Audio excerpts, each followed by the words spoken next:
welcome to the Courtenay Turner podcast. My guests today are return guests. We're going to do a little roundtable. We've got Mathew Crawford, Matthew Ehret, Cynthia Chung, and David Gosselin. They've all been on the show before, and some of them have been on a roundtable together before. So I had reached out to Matt Ehret about what I was seeing just in the right-wing sphere, and I guess I could put that in air quotes. But, just this kind of, obviously the looming technocracy stuff, which is very concerning, but also kind of the, I don't know, it's just this very fascist. The label they've given it is like the woke right. I know James Lindsay has coined it the woke right. I don't know that encompasses the whole sphere.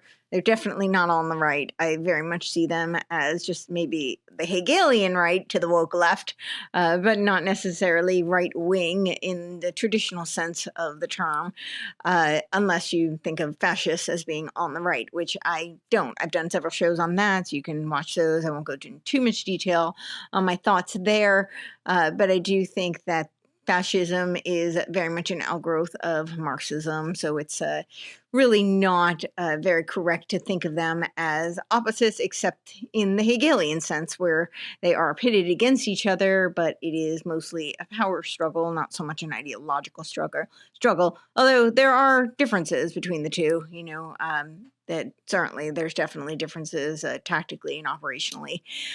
So anyway, I was just noticing kind of what's going on in the right and in this indie sphere that I talk about. A lot of the same narratives that the woke right is parroting now, I very much saw beta tested in the indie sphere, what I call the indie sphere.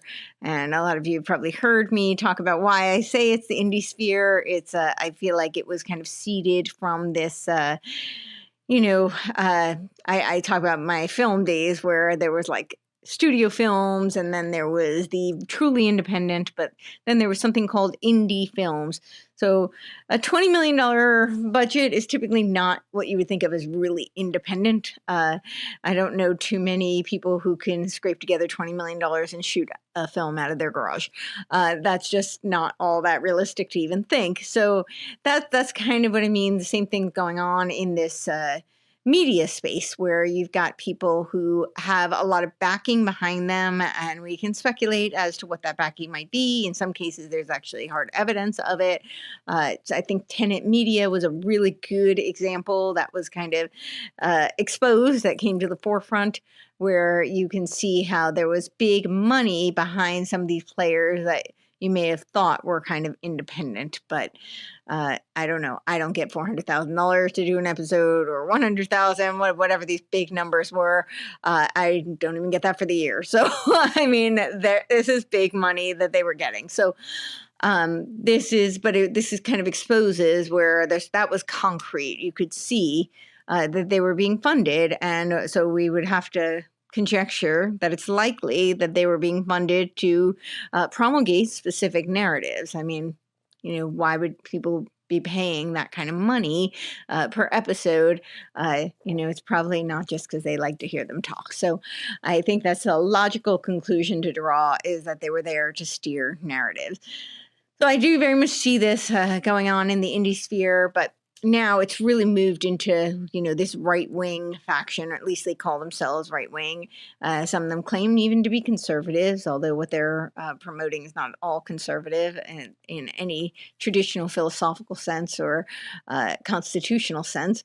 So I wanted to kind of dive into this with them. And of course, 3 of them are Canadian, but they have a very good grasp on, the philosophical origins. And actually, they know American history quite well as well. Far better than, I'm ashamed to admit, than I know Canadian history. So they're really great to bounce this off of. And of course, Mathew Crawford, who has been studying the, theosophical movements and the social engineering of the masses really extensively, and done such a beautiful job with it. So that's what we're doing today. So it should be a really great discussion. I hope you all enjoy it. And I am now going to invite you to help support the work that I'm doing, because I cannot continue without your support. I will first invite you to go over to my Substack. My Substack is going to be made behind a paywall, and it will be the first access. So the way we're structuring it now, this is Courtenay. I spell my name like Courtenay. So Courtenay, Substack. And this is going to be early access. So all of my podcasts will go out to my Substack first, and they will also be ad-free. So I know I've gotten some feedback that ads are not your favorite thing to listen to. I understand. Unfortunately, that is kind of the option I have right now, because I do need to figure out how to fund this and keep going. Otherwise, I just can't. So Substack will be put behind a paywall. It is $8 a month. I do have a founding membership. I think it's $240 a year. And I am going to be making some offerings to the founders. Of course, if you want to chime in, things that you would want to see, things like maybe a monthly book club or something like that, or some type of Zoom discussion where you can be a part of it, interactive, and it's more private just for those who are paid members of my Substack. I'm open to suggestions. I'm kind of playing around with that. I am going to be starting to write more. It has been really hard to find time. I'm also about to launch a product because I'm just trying to figure out how we can finance things. So that's unfortunate that that's just the necessary part of life. So we're trying to figure that all out. So you will not have to listen to ads if you become a paid member of my Substack. So that is first and foremost. Then secondly, of course, you can head on over to my website. That's CourtenayTurner.com. So again, like Courtenay, CourtenayTurner.com. And this is where you can find all sorts of ways to support the work that I'm doing. You can also click the links below because most of them are posted there. But you can do some direct support. So I have a buy me a coffee option, and that's where you'll see the little orange circle with a little coffee mug in the middle. And that's a great way you can support me directly. I also have a Venmo option. It's Venmo. And at Courtenay, again, Courtenay Turner. Venmo. I have a Give Send Go on my website. Also, the links below. And then I also have a snail mail option. This is analog. So you can send letters, mail, fiscal support, to Courtenay Turner at 6041 Rural Plains Circle, Suite 110, number 106, Franklin, Tennessee, 37064. And that's a great way to support. And then we also have some great products that I am an affiliate with, and these are relaxsauna.com. And this is where you can get your far infrared saunas and lamps. Use promo code COURTZ, COURTZ. This will get you a $100 discount on your saunas. This is a great discount. Definitely take advantage of it if saunas are something you are looking into, or the lamps. These are far infrared. They're tremendous health benefits. I use my sauna daily, sometimes multiple times a day. So definitely it's really cold here right now, so I tend to use it even more often, but it's great in the summer too.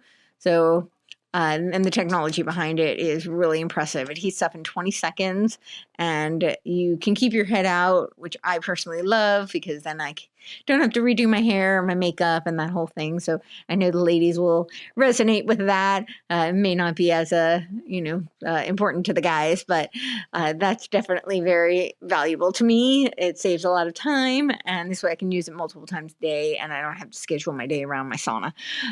So that is really great. And you can put your head in, just so people know you can, but I prefer not to, so that I can use it. I don't have to be as strategic about what time of day I'm using it. So there's that. Then there's the rncstore.com. This is John Richardson Nutrition Center. He is the son of Dr. John Richardson, who led G. Edward Griffin to write the book A World Without Cancer. And promo code COURTZ, COURTZ, will get you a 10% discount on site-wide. And this is where you can get all of your Laetrile needs met. This is B17. And if you read his book, and they have countless literature on the site that talks about what a great immune boosting vitamin this is and how beneficial it is to creating a world without cancer. So you can check that out, rncstore.com. I will have an episode with John Richardson coming out pretty soon. You can learn more about the wonders of Laetrile and why you should eat your apricot seeds. And for those who are concerned about the cyanide poisoning, I know I've had some people reach out to me about that. He actually goes through it. That's been completely debunked. You would need to do like beta-glucosamine, I believe it is, in large quantities at the same time that you do a large quantity of cyanide in order to have any kind of a poisoning result. So he goes through that better than I could, but there's certainly literature on the site. But I think that 3 seeds a day is not going to be an issue. So I just wanted to point that out. But yeah, so definitely check it out. And of course, consult your doctors and whatnot. I'm not giving medical advice. This is just a nutritional supplement. And if you think it might help you, definitely check it out. And then we have all sorts of other really great products that I'm affiliate with. And we're going to be launching a new one pretty soon. We are working on the website. We're doing still some fine-tuning beta testing on the samples so that we can get this right for you. And it is a skincare line. So it's completely natural, very I personally love it. I'm obsessed with it. So I can't wait to share all of that with you. And without further ado, let's introduce the guest, and I hope you enjoy the show. All right, so this should be super fun. I've been kind of looking at this movement. It looks like a kind of infiltration on what I guess would be called the political right, but they're not acting very, they're definitely not acting like conservatives. And I certainly with the new administration here in America, I'm very concerned about that. I know we have 3 Canadians on the panel who are actually weighing in, but we've all kind of talked about some of these topics, and I thought it'd be really fun. I actually reached out to Matt Ehret to talk about this, and he was like, yes, we should do it. And then he's like, we should get, these other 3 on board. So we've got David Gosselin. All of them have been on my podcast before. So we've got David Gosselin, Mathew Ehret, Cynthia Chung, and Mathew Crawford. And we're going to discuss, I'm sure we'll see where this goes, but that was kind of the opening, was really that it looks like a fascist nudging of conservatives, and they're really infiltrating that movement. And it looks like there's a bunch of things going on that I'm very concerned about, which is obviously the technocracy that seems to be not just looming, but now very much emerging with Project Stargate, and we have the rival DeepSeek, and of course they're creating kind of this arms race of what I call the cyber Satan. And then we also have these, especially with Trump, he has a lot of ties with Vance's ties to the kind of neo-integralists, a lot of these people who are vying for some sort of a theocratic kind of a movement. Yeah, I don't know. It kind of looks like there's a Crusades 2.0 looming in the... none of these things look good to me, so I wanted to hear what all of you had to say about that. So I guess I'll open it up. Anyone want to respond to that?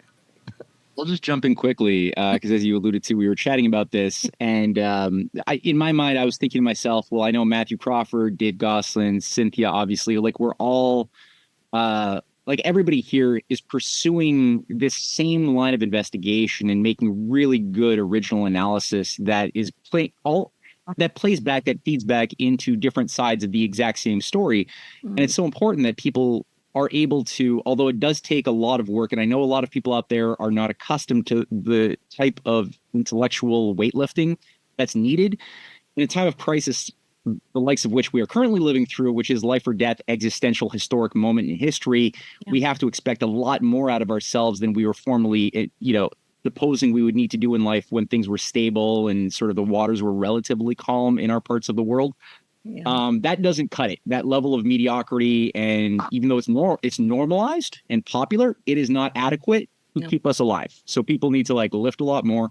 So again, Mathew, David, yourself, Courtenay, with your work on technocracy and game B and cybernetics, and Cynthia's work, especially on the ancient mystery cults and the Wotanism that she's currently doing work and publishing on, pertaining to the type of artificial story that was created literally out of thin air by a bunch of German occultists that then justified and played back into the Odin worshipping cult that gave rise to Nazism, and that has weird reverberations in Ukraine today, in the revival of third generation Nazi movements that even have been taken on a bit of a coloring within a pagan revival, pagan pseudo-Christian revival. It's a weird thing.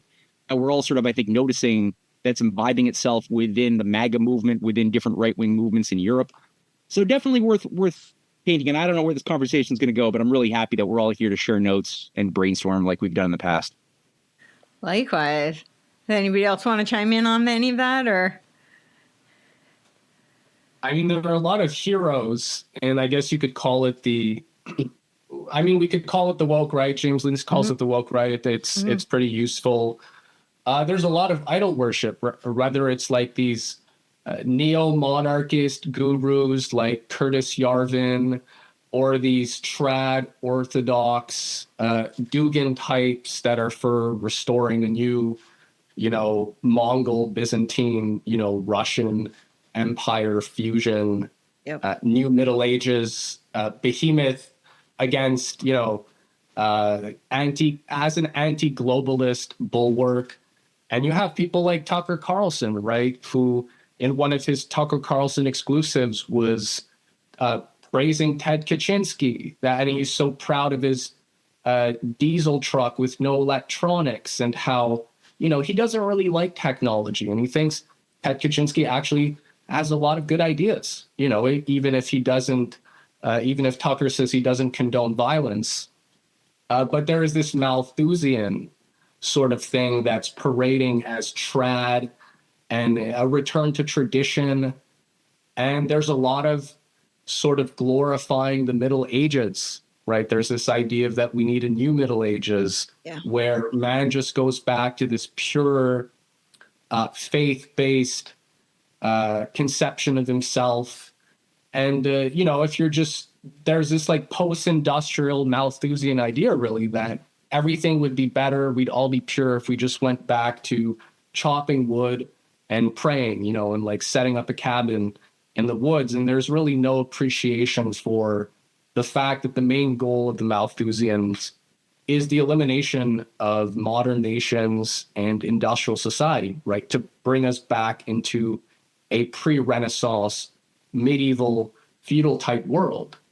And so in that sense, the ortho bros and the, fat chicks with blue hair are actually, they have a lot in common, right? Because they both have this pure idea of nature, this pristine thing that modern civilization uprooted, right? And left us all isolated and atomized. And now we have to go back to some kind of more natural collective that will free us from the demons of technology and industrialism, which is how the technocracy is going to enslave us, right? So we have to break free of that, right? There's a lot of that. Yeah. There's a lot in there. Yeah. So the term woke right, I've told him directly that I actually didn't think it was the best term, and not because it doesn't describe, I understand, it's kind of the Hegelian, pole to the woke left. And in that sense, I guess it makes sense. But it negates I think the breeding ground from which it was seeded. And at least from my experience, I've been witnessing a lot of those narratives that the quote unquote woke right, which aren't on the right at all. So that's another reason why it's not, the most accurate descriptor. But I guess if you think of them as Nazis and you think of Nazis as being on the right, but I actually don't. We can discuss that. But I think that what I've witnessed is that in the what I call indie sphere, and I think all of you have heard me explain this, but just for the audience benefit, I'll elucidate. I'll expound on that. But I think of indie because it's a holdover from my film days. When I was in the film industry, you had like the studio films, like big budget. These are $200 million productions, and they're all all the like big conglomerate agencies are involved. They're all major SAG production. And you had independent. That's like, somebody might scrape together $5,000 and make a film in their garage. And people do that. And those are truly independent. And then you had something called indie. And these were like $5, $10, sometimes $20 million productions. They're hardly like somebody who had some hand-me-down equipment or, maybe a student grabbing equipment from their, university and getting a bunch of friends together. It's not independent in that sense, right? Very few starting out or really independent people could make a $20 million production. And so they had backing. They usually had names. And of course, there's something behind them that's pushing them forward. And that's kind of what I see in this like indie sphere in the media. They're like truly independent players who, are hopping on and they create their own content. They're completely independent and they don't answer to anybody else. I mean, everybody's biased to some degree. That's part of being human. But they're not part of necessarily an infrastructure. But there's the indie group that I do think are, and there's a lot of evidence to indicate that, there's some substantial power behind them, that might be funding them, that might be steering them, that might be infiltrating them. And when I look at that sphere, a lot of those narratives really started, the same narratives that we're seeing out of the woke right really started in that space. And so I feel like woke right it just omits that ground, which is much broader than just this specific group, which I think, he's very specific when he's talking about this woke right group. So I don't know. All that to say, I think sometimes there is something to be said for, categorizing things. It makes it more accessible for people to understand. But I do think that was kind of a beta testing ground in the indie sphere to test some of these narratives and then to advance them into what is now labeled the woke right. And I think that the purpose of that was to divide, and particularly to divide the MAGA movement. But I don't think just the MAGA movement, but I do think that's a huge part of it. So. Right. And then with the technocracy stuff that you're talking about, with the atomization, that's a really, really, I think, interesting and important point. So this, I've seen a huge push, and I've seen it again from the indie sphere, to have people be atomized and almost like, the go off the grid kind of, aspirations, and to be really to return to that kind of, they don't think it's feudal. I mean, they think it's freedom, but the irony of all of it is that they're going to be connected through the internet. And that's really just advancing what they're promoting with the network state. So I think that the very thing they think is their ticket to freedom is going to actually end up enslaving them. But I know that when I was younger, it's really, I think, common knowledge for most people that Hitler was like a fan of the Wagner operas, and that, this was supposed to be part of the Romantic movement that was hitting various parts of Europe, but especially Germany was hit really hard. But this was also during a time where you had like a lot of genuine works of genius, like Schiller, Goethe, Beethoven, and a ton of other German composers that were really doing something quite remarkable in terms of an intervention into the culture to do an upshift in thinking. And, the German people have always struggled, and that's part of the problem in the case of the Austrian-German move towards fascism, was that they had a history that was largely not recorded. And they were told by other people's histories of them that they were just barbarians that somehow successfully, toppled the Roman Empire. And obviously, the Italians, who also had a lot of great accomplishments, they were also in a similar position in the 1800s, where these these two groupings of people were subjected to empire, and they really weren't in the driver's seat for a lot that was happening around them. And, they were made up of provinces and states. They were not a united people. And it's, I think, very telling that it was Germans and Italians in the 20th century that were a bit more vulnerable to fascism in the sense of an empowerment for their people and a return to what they thought were their true roots as a powerful people. So the Romantic movement, for the longest time, I was like, what's the big deal? Because I also like fantasy. I'm not going to lie. And I like, things like Lord of the Rings, and I like some of these medieval tales, and I'm not against stories that have magic in them. And so I was always wondering, like, what is the big deal about Romanticism, and how could that have possibly been somehow connected with like what ultimately became Hitler's vision for the salvation of the German people? And the more work I've done on this, especially now looking in the Norse mythologies and how it's too much to talk in this session, but how this was manipulated, basically, especially through the introduction of Wagner's operas, to give the German people and the Austrian people a false idea of this extravagant, extraordinary, heroic past.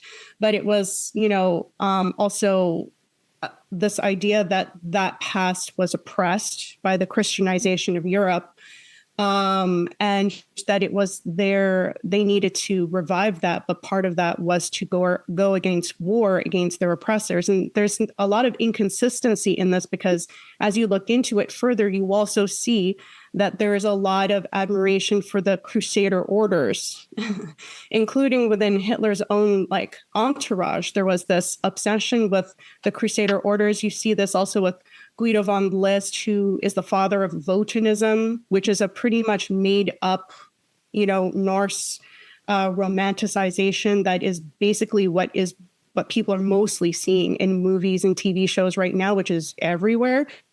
And you had Liebenfels, too, who carried forward these things as well. They overlapped in their lives with the Ariosophy.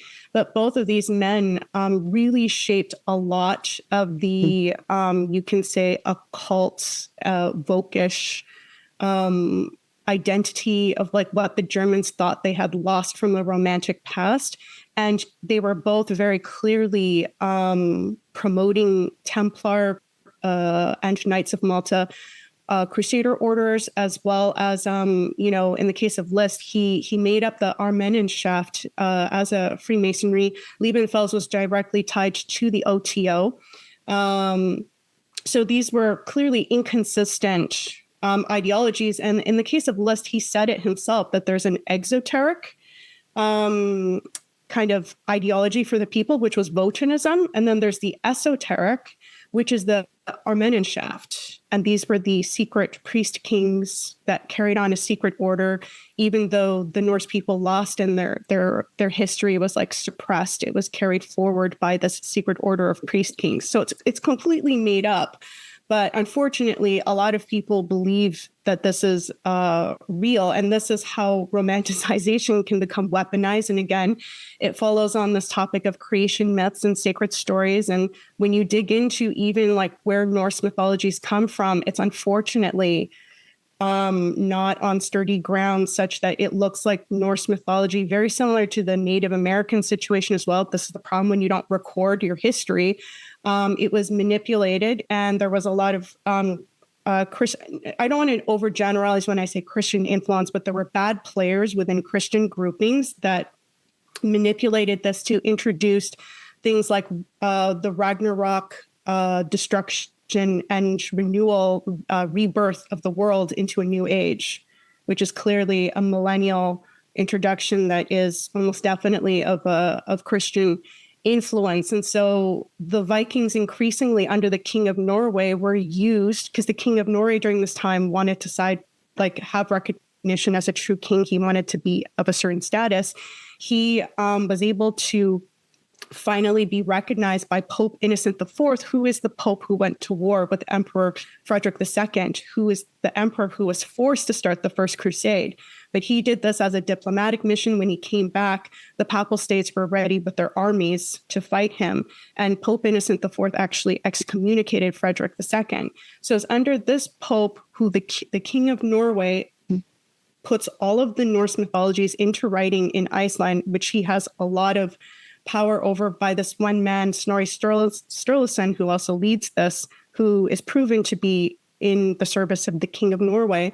And it looks like the King of Norway was gathering the Viking clans together to fight under his banner, which was ultimately to fight in the Crusades, which he himself was ready to do. And he had put his men under the bidding of the services of Pope Innocent IV. So it's actually completely turned upside down. These people who kind of have the exoteric ideology of Wotanism, who are very anti-Christian, don't actually realize how much this whole thing was used for you to be the Valhalla warriors to fight for crusader type missions.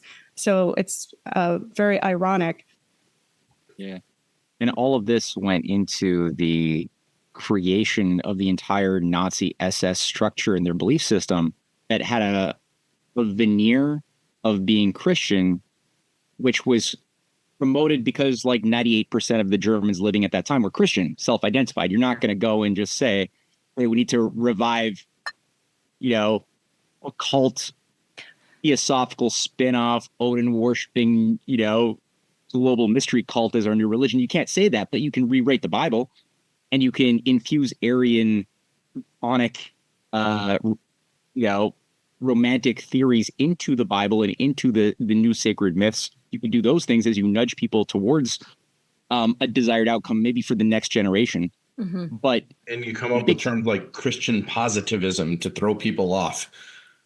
What's that? That was Hitler's explanation for his brand of I'm still a Christian. Positive Christianity. Yeah, right. Yeah, exactly. Yeah, right. Yeah, exactly. And all of this was done as a reaction to the woke, absurd, ultra Bolshevik crap that was spread in the cultural ministries of Hungary in 1919, 1920. The embarrassment and like destruction to people's dignity and living standards that was imposed by the victor nations of World War I right onto the German people.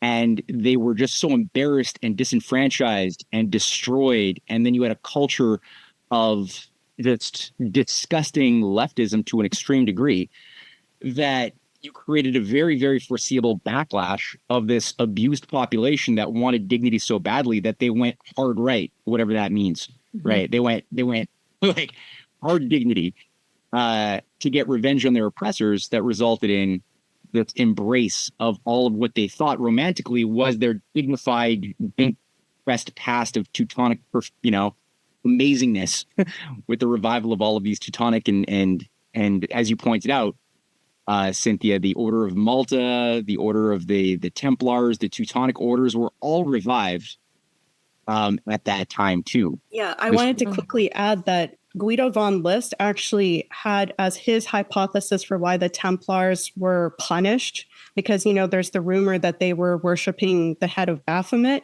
Mm-hmm. He said that, no, it was the Maltese cross symbol. And you can construct the Maltese cross symbol with the swastikas done in a certain way. Right. And he said that this was the most holy symbol of all. And that was his obviously he had something around him that was shaping him, and just he was very influenced by theosophists as well. And there was this one guy, Tarnhill or something like this, who was like writing him letters saying, oh yes, I'm one of the descendants of the glorious Armenschaft, family clans, and you are correct in what you're writing about. And so I think List was a victim of his own imagination and people nudging him clearly around him, but he was clearly given nudges to go in a certain direction because he overlaps way too much with a lot of other things, like what the Theosophists were working towards. Yeah, so the whole thing with the Knights of Malta and the Templars is really interesting because I do think that they're very much alive and well and pulling a lot of strings on what we're seeing in this woke right movement now. And the first indication I really had of that was, I think, in 2020, because like most of these people who really were not on the quote unquote right, but they were for medical freedom because we were experiencing medical tyranny, right? So they suddenly, if they didn't want to take experimental drugs or put on a face diaper, they were slapped with this label of being, on the right. They were now Republicans or conservatives or whatever it was. But a lot of them, of their, like you hear them from their mouths, they would say like, no, I've been on the left my whole life, but because they didn't want to do these things and they were rejecting that kind of infringement on their freedoms, that suddenly they had this banner. But I think it was a way of shifting this Overton window. And I think that becomes very, very relevant now when you're seeing like this, like the MAGA movement, right? A lot of those people, I think part of the reason I think that Trump even had the success that he had was this merger with RFK, and he got all the, what I call like the crunchy moms. And I don't mean that to be pejorative, I think, but I really don't. I don't mean that to be derogatory. It's just, the moms who are like, I want my kids not to have, like poisonous dyes in their food, and I don't want to give them injections that could lead to autism, and just the things that are like a mom should, I think, want, but they tend to be typically those are not people you would think of as being traditionally conservatives, and a lot of them, I think, if they hadn't merged, I don't know that they would have supported Trump. So I think that fusion really did help Trump, but then of course. And I support a lot of the MAGA, narrative, at least the exoteric veneer of what their messaging is. I'm all on board with, let's ban seed oils. I don't think that there should be Red Lake 40 in my food. Like there doesn't need to be 1,800 endocrine disruptors in the things that we eat, and, so on. And I think, I would personally go further than he does on the injections, but I think he's being diplomatic in that regard, saying that the very least that we should do a little more research on them. But of course, while all of that's being presented, then, they're having all of these, AI and technocratic kind of agendas being scuttled through with this AI precision medicine. And initially, RFK was very much on board with that. They seem to have flipped their tune. And even Nicole Shanahan has come out against the AI precision medicine, which I found fascinating because she's kind of, Miss Technocrat herself. But I thought that was very interesting. And I think it is to create this division and, a lot of appearance. But they're bringing all these things in. And then they brought the head lobbyist for seed oils on board. But all this to say that, the Knights of Hospitallers is what became, right, the Knights of Malta. And I think so. And their exoteric veneer is that they do medical charity. So it makes sense that they would be very able to work their way and pull some strings in this movement, which does seem to have, I know Mathew Crawford, you've talked about this, it does seem to have a lot of occult kind of ties, a lot of Scientologists involved in that movement. Definitely seems like I know from firsthand experience, there's a lot of theosophists in that movement, like outright Gnostic theosophists who are openly championing and thinking it's all about letting the plan of love and light work out. But they think that they're now on the right wing. Yeah. When I went to the MAGA board to see what they were doing, and they were, encouraging people to nominate educators to help reshape U.S. education. The person who had the most votes on that board was a guy named Robert Sepper. I noticed that. Who? Yeah, that was messed up. Ooh. And he's somebody who Wait, pushes. the anthropologist Robert Sepper? I don't know what his education is specifically. I just know that he everything I've seen from him is like promotion of theosophical and New Age ideas and philosophy and the Atlantis mythology and I kind of think stuff. if Darcy meets. does he have? Do you know anything about it? Because there is a Robert Suffer who does he has a channel. He is an anthropologist, and he's I think he lives out in actually Santa Monica, where I used to live, and I think we're talking about the same person. Okay, yeah, interesting. Well, that's very. So you're saying he was on the board of what was this? Well, he was the person who had like the most like votes from people going to this MAHA board saying, you know, promote this person as, you know, as somebody to help reshape American education. Interesting. Yeah. If we're zooming out, just as what do we think is the end goal? I don't know if it's to like overall, right? Because there's a lot of moving parts. And I guess if there's a lot of different people who might identify with different factions who wouldn't necessarily, you know, feel they're co-signing any of this stuff, but yet, you know, they may be being absorbed into something, right, into a larger ecosystem. What do we think the end goal for the creation of this new ecosystem is? That's the correct question. And I have shifted the way that I thought about this over the past few months. And I think all of you will understand this, but it may be a little bit of a paradigm shift in terms of the way most people think of fascism. I think of fascism, people normally define it as like this corporate state merger, right? Whereas I think of it more as an arm of the military occult banking syndicate, but specifically it involves tremendous amounts of gaslighting, total historical revisionism, total mythological religious revisionism, and ultimately just an entire gaslighting for the purpose of creating a new society. But in order to do that, you have to lean on the right and chip away at their memory of everything historical that they're trying to replace. And so I think that it is a trauma-based mind control operation in which they're using, all these cults. And honestly, I think it's sort of a superstructure with communism. Yeah. I think that these are two arms of a Hegelian cybernetic plan. But we see more of the trauma-based mind control superficially, at least within the fascist arm, or maybe within the communist arm. More of those people just died, so that you don't see it. Maybe, I don't know. But the whole Project Stargate thing, like, to me, this was, hello everybody, this is what I've been talking about for several years, really most of my life. It was very hard to have the conversations until I had to have them in the last 3 years.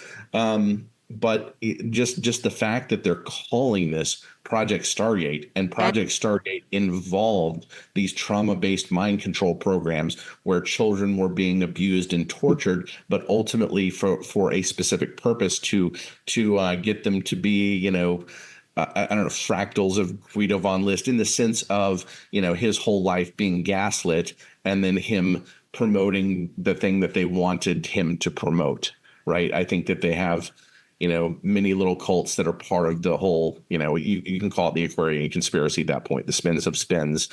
But it's hard to have, in the grand scheme of network warfare, it's hard to have independent communities when there's so many, of these arms wrapping around them and targeting them with various forms of propaganda.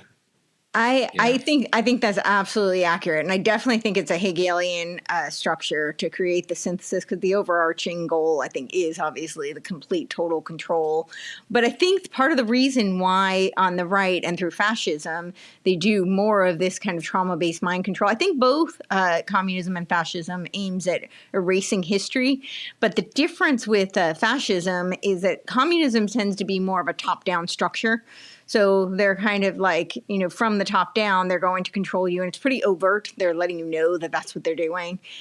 Whereas with fascism, it tends to be work infiltration. They tend to, I'm not saying communists don't infiltrate, but it's with fascism, because when people typically think of it as like a corporatized merger with NGOs and, private public kind of merging, it's because they're working within whatever system is already there.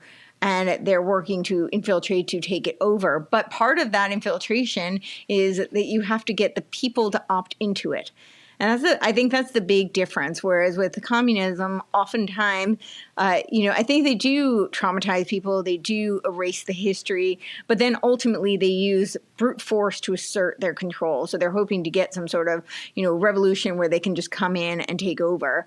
Whereas with fascism, they almost want the people to do it to themselves.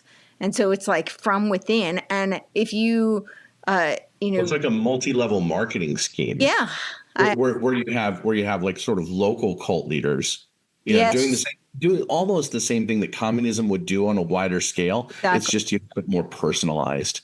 Yes. And so then, I think that's very accurate. And then you have people opting into it because they have been traumatized. So then they're going to choose to. And then from within that structure, they're building the new infrastructure, which basically enslaves them, as opposed to it being a mass scale kind of operation. But I think that's part of why you see more of that on the right. And they tend to co-opt a lot of the terms, whereas I think in communism you have more of just they tell you what it is, whereas I think in fascism we're seeing a lot more of this.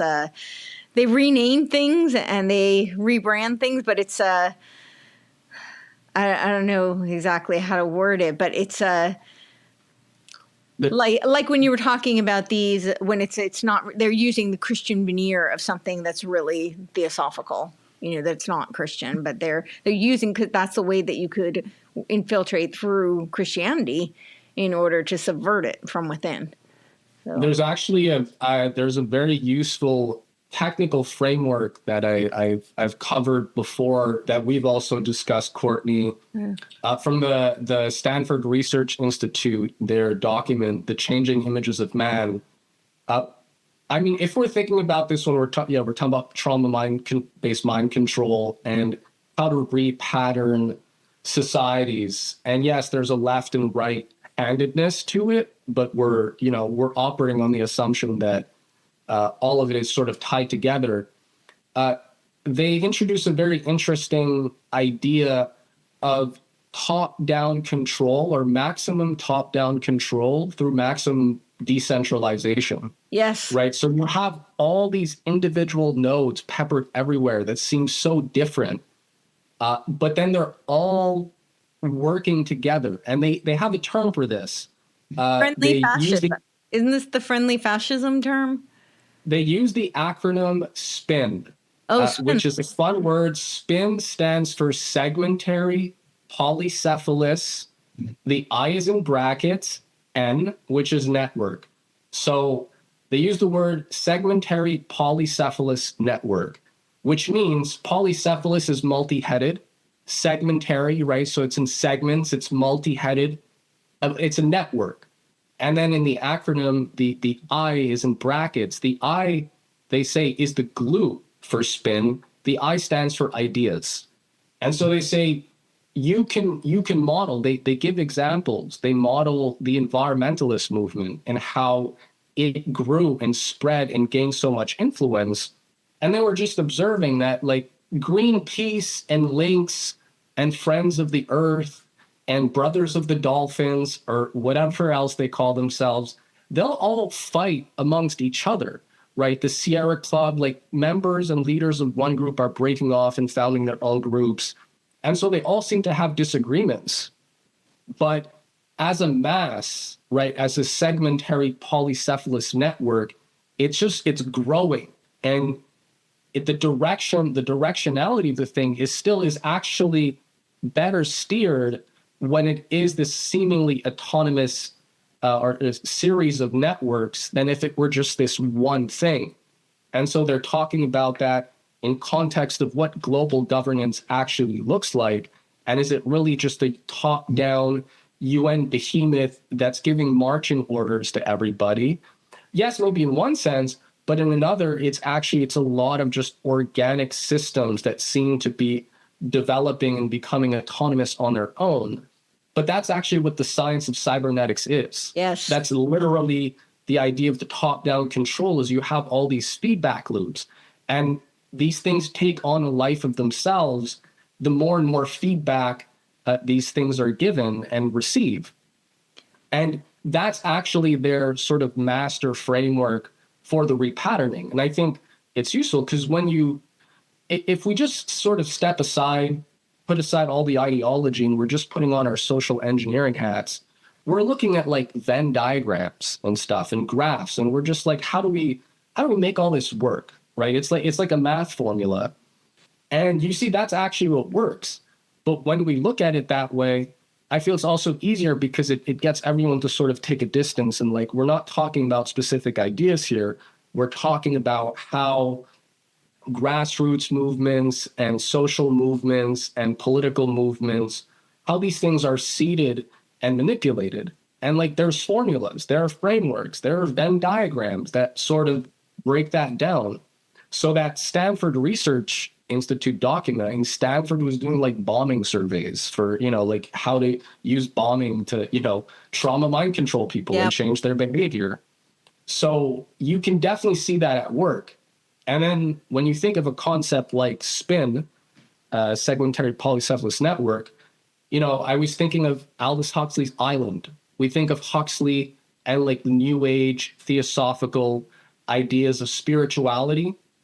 And the whole idea of Huxley's Island is that the inhabitants of Pala, this fictional island, have abandoned industrialism. They've abandoned modern civilization, and they founded this much more spiritual, rooted, wholesome civilization. So that seems like leftist New Age. But then you hear the medievalist, trad-based, red-pilled folks, and what are they longing for? Right? A new Middle Ages, a new, where everybody is really anchored in their faith and close to God and just chopping that wood, and they have like 7 kids and they're feeding off the land and they're milking the cows, right? Modern civilization took away our freedom to milk the cows, and if we just got that back, our babies would be better, which is also pretty evil. If you're using that as propaganda. You're like, don't you want your babies to be healthy? And you got like, somebody with udders or something. A good it's the point. same though. Yeah. Sorry. I think you're making a good point about, it's cybernetics, right? That's why it seems like everything is not making sense. And if you look at the veneer, you like, the avatar or the image that it's selling you, and how can that be compatible to something else? And people have to realize that at this point, you have to look deeper into things, because that's how cybernetics works. And that's how the Manhattan Project, for instance, worked really well with smart people, where a lot of people were working on a project that they had no idea what the ultimate goal of the project was. It was done that well to divide and fragment. And that was a very high level accomplishment. Communalism is another form of cybernetics that people have to realize. And you are definitely going to have a leader within your community. And people have to really think about, like, how are you going to protect yourself against the wrong kind of leader? Obviously, it's not going to be a perfectly democratic process, nor should it be, right? Like you always need leadership of some sort. But the idea is how are your leaders going to be connected to you? As Mathew Crawford was making the point, people just immediately trust communalism more because it seems more personalized. Yep. It seems like, well, if there's a community of like 300 people, well, we're all going to know what everyone else is doing. Well, do you know, like, I was just looking into votinism a little bit, and I heard about this really disturbing case that happened like 7 years ago in some, like, one of these small towns that like have a lot of problems, right? Like, the problem is because the town is so small that something eerie ends up entering somehow, and it kind of just takes over. And there seems to have been this sacrifice of 2 children who it seems one of the fathers was in on it. Is my voice okay? Oh yeah, it's good. Okay. I heard an echo all of a sudden. I don't know how that I'm getting a bit of reverb. So these 2 children were sacrificed, and the father seems in on it, and the police department of this small town. And there was like certainly, hand languages and stuff that they were doing, symbols that seemed quite overt to make that look the case, and the father's behavior So all to say is that, small communities you're not necessarily more protected in a small community. I think that's like really naive. And then on this whole thing too of like, they have a flavor for everybody. This is a very old game still, even though we have now the advent of technocracy and everything looks like so much more complicated, and you can fragment something in a lot more angles that seems like more different. But at the end of the day, it's still a Manichaean dualistic approach that's centuries old. And, there were Catholic militant orders as well that were really, really good at this. The Dominicans versus the Franciscans or the Jesuits, which Matt is, I think, better to talk about. They had that already, where you had like the really militant orders that were ready to like go to war, and they viewed glory through military feats. And then you had the nature worshipers as well. I don't know if you wanted to say something on that, Matt. You're muted. Oh. I did that to myself. Sorry. Those are important, really important points. And I guess the thoughts that awoke is, number one, as I was listening to you, in my research on the occult's, central command of the SS, under especially, there were a few figures, but Heinrich Himmler was a key guy who was overseeing the new Templar order. Their headquarters was the Wibbelsburg Castle, super occult castle, where they had like a round table. God knows what kind of rituals they were carrying out there, probably really, really bad stuff.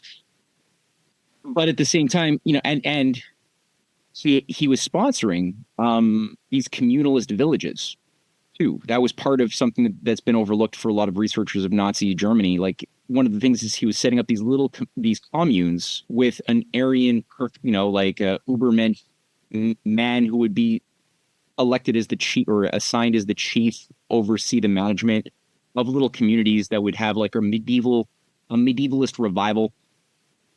And I guess, people would, I'm guessing, pure blood damsels would be bred like horses, I suppose, and kept in shape. But the way I got a sense as I was reading Himmler's concept of it, and they only had about 3 pilot villages already set up during World War II, was that after the war was won, the idea of creating an industrial powerhouse was only a necessary evil to impose a new type of system onto the world, which would involve a top-down centralized management and a highly, apparently from the bottom up, centralized system of local communes that looked a lot like the anarcho-syndicalist model proposed by Bertrand Russell, who was promoting this stuff in 1919, 1920. He was going around saying anarcho-syndicalism is the best way to organize society. There's also guild socialism. It's like, these are all different ways of saying the same thing as far as I can see it. Like guild socialism. Also, right? Jantz had the self-organizing universe. Jantz, that's later, right? Though it is later, but it's the same kind of concept. Oh, yeah. This is what all feeds into those who are setting up the chaos theory in the 60s, and the associated emergent theory of emergent technology, emergent biosystems, emergent macroeconomic systems in human economies.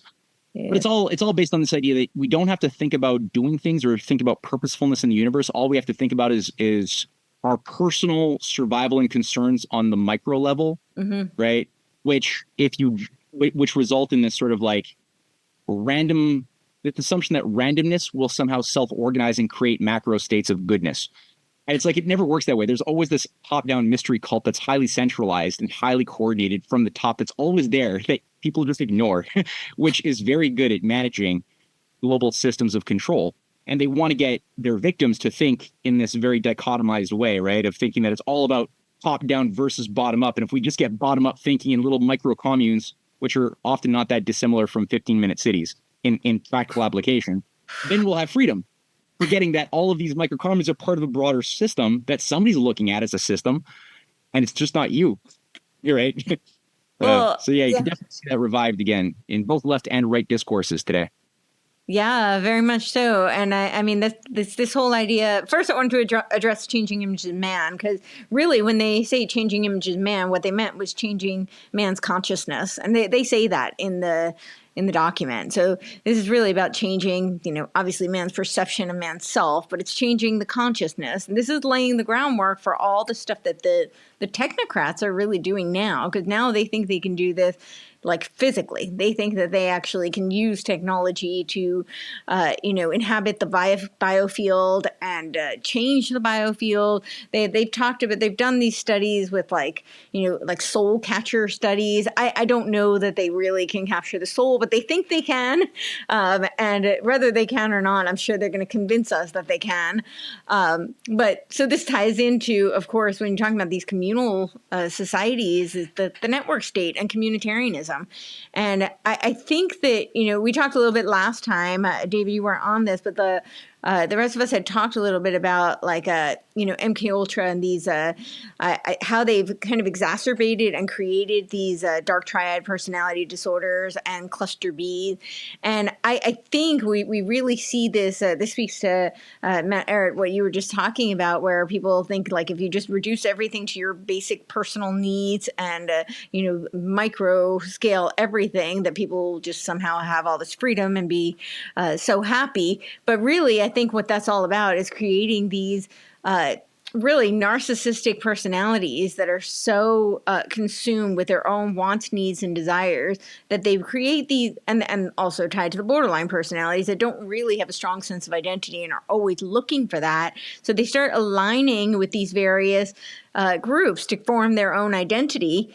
And that's really dangerous just when it's communal living, because as Cynthia, you pointed out, like there's always going to be a leader. And are we so sure that that leader has everyone's best interest at heart? And are we so sure that the, various communities together don't have an overarching structure that's, or won't be, someone won't come, right? Some kind of power won't be yielded over that.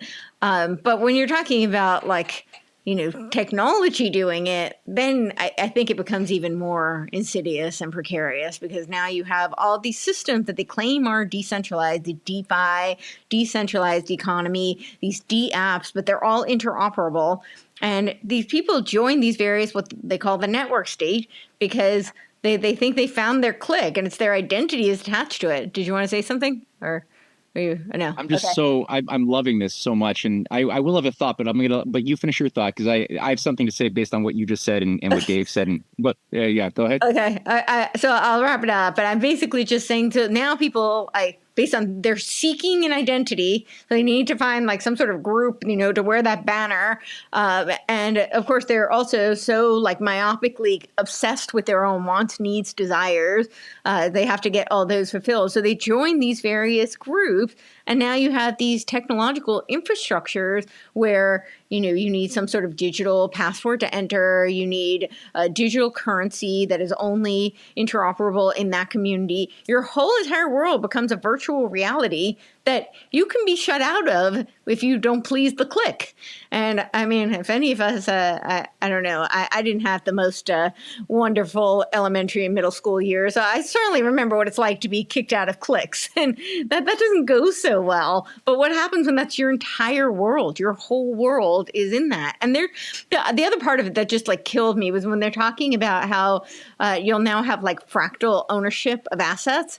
And I'm like, we want to think like families are all like wonderful, love each other, and they can share assets. But there's a reason estate lawyers exist, and it doesn't always quite work that way. So, but this is family who you would think theoretically they should put each other first, and that's blood, right?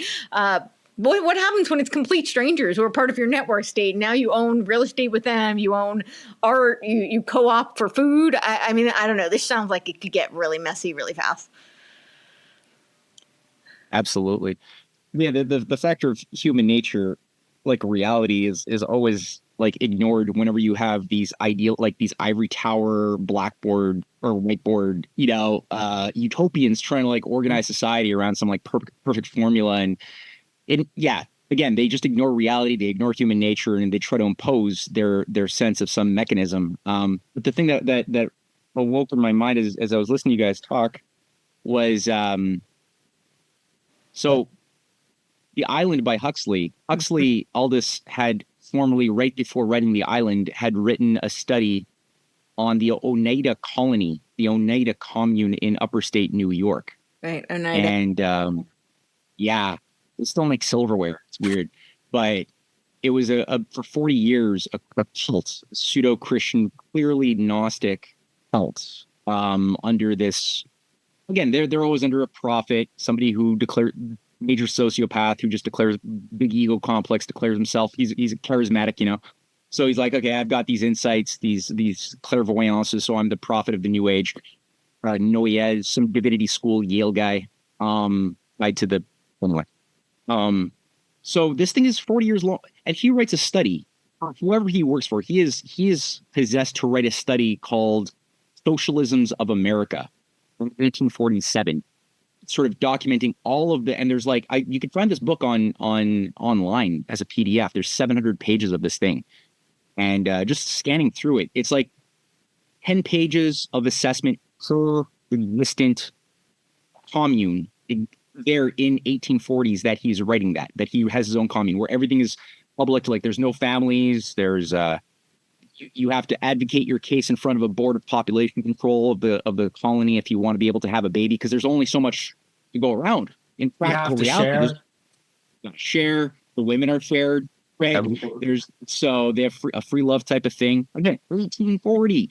Wow. Of course, for the guy himself, for the prophet, he has no such limits. He can have as many women as he wants, and he has a bunch of kids. But that's him. He's man god.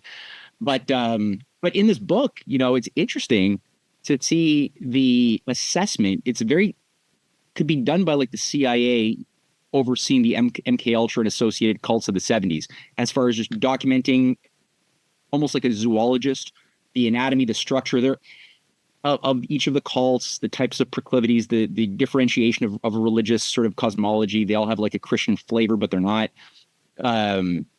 So super interesting, but they call themselves socialist communes. And this is the type of socialism that was being advocated by the anarchist socialists of the Mikhail Bakunin clique that came out dominating or trying to dominate the First International. And you got these different spins and battles within communism. Like not all communisms are the same thing, but you've got this very peculiar variant at the early stages that are run by these occultists that have the idea of, okay, let's create these local regions with local cults that could then be so enmeshed in their tribalist identity that they would fight and die to stay within it. And thus they would not be inclined to see the whole network that they're a part of. 160 years ago. The guy, you know, the murderer of Garfield came out of the Noyes colony of the Oneida.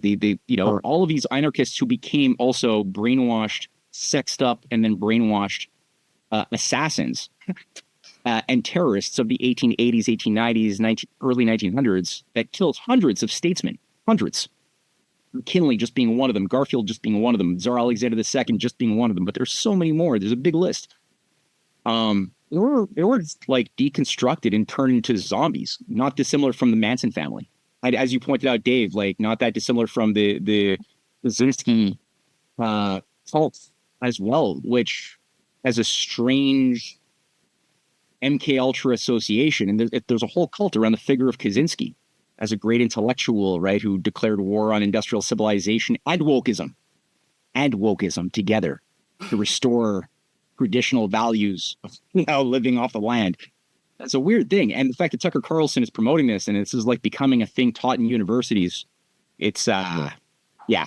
Well, I think that's really interesting because from kind of the inception, and this ties to like the whole intellectual dark web movement, but I felt like from the not that I ever supported wokeism, but I very much felt from the very beginning that the anti-woke movement was kind of a psyop. Again, it's not that I support wokeism, but and if you look at a lot of these quote unquote anti-woke people, really, what are they advocating? They're advocating, a lot of them have now decided that they're super trad, they're super puritanical. A lot of them are monarchists. Some of them are really just leftists who just didn't like the woke, so they're great at moving the Overton window. And then there's I mean, some of the people who are on this movement, on this side of, I guess, what is now morphed into the woke right, are like championing people like Strauss and Heidegger, who are like very Gnostic, and they claim to be Christian, which is bizarre, because I don't know how you can be a Christian and Gnostic simultaneously, but that's what they're claiming, and it's really weird to watch, like that they're openly saying like, you know, they champion Dugin, they champion Heidegger, Curtis Yarvin, who is inspired by Heidegger. A lot of them are openly Straussian. So it's this weird thing, but I do see it's kind of like all of these things funneled into each other. And I did see that with the anti-woke, and now that it's kind of coming full circle, I do feel like it really was. I'm not saying that, you know, there weren't some, you know, authentic people who just rejected wokeism. I think that's kind of common sense. Wokeism doesn't make sense. So I think there were like authentic actors, but I think the movement as a whole was a little bit kind of like this medical freedom movement. I mean, people there are obviously genuine people who are like, hey, you know, my body, my choice, and not about, you know, killing babies, but like just, you know, I don't want to take experimental drugs. You know, that obviously I think there were genuine people in that movement, but I think as a movement, it looks like it was very orchestrated, very controlled, contrived, certainly infiltrated. And I kind of see the same thing with the anti-woke, because it really moved the Overton window. You had all of these people. I mean, like I'll just to make this really tangible for people, somebody like Jonathan Haidt, right, who is now doing all of these lectures with the New Long Foundation, which is Stuart Brand. Stuart Brand is the one who went on my the Game B presentation that I did, who says, you know, we are gods, we better get good at it. Yeah, he's the one who founded the New Long Foundation. And Jonathan Haidt is doing all these. And now I think Jonathan Haidt's done some good work on moral psychology, but he was kind of one of these people. I mean, this anti-woke movement at that time was a big movement, but he's, you know, kind of one of those central figures in that movement. And he was labeled as being like a right-wing conservative person, and he's not at all. I mean, he claims he's not on either side, and then he critiques both. I'm seeing that too. Sorry, I'm throwing a lot of things out there, but it's just observations I'm seeing. There's a lot of people who claim to be outside, like the two-party paradigm, and I do think it's a false construct. It's a Hegelian dialectic, and you know, there's a lot of misunderstanding just because a lot of people don't have the philosophical foundation to even understand where those terms originated, let alone understand what they mean now.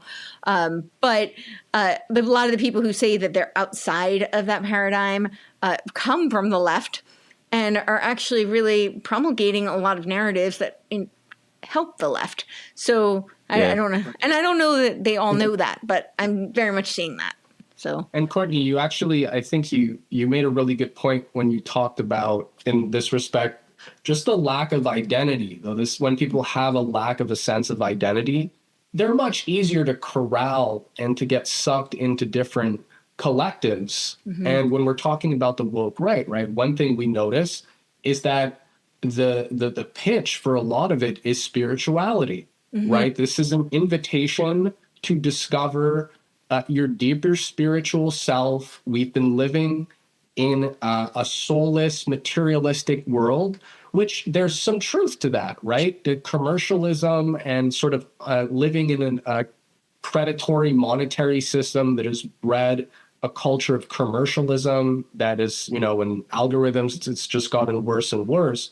So then you appeal to people's spiritual hunger, and you say, well, now is an opportunity to like connect with God and yourself and get back to timeless values. And then so these people start to identify as spiritual, but they're not really spiritual. They're tribal, right? There's a lack of a sense of identity, and they're being sucked into something. You know, maybe everybody's attracted to different things, right? So maybe they're not attracted to certain things. And so, yes, spirituality. I'm a spiritual person. But then again, when you listen to a lot of like the trad or like the woke, you know, Christian stuff, it's like, that's not, Jesus wasn't a tribalist. You know, it's a total collective group identity. And that's what like Dugan and all these types that are so-called anti-globalist.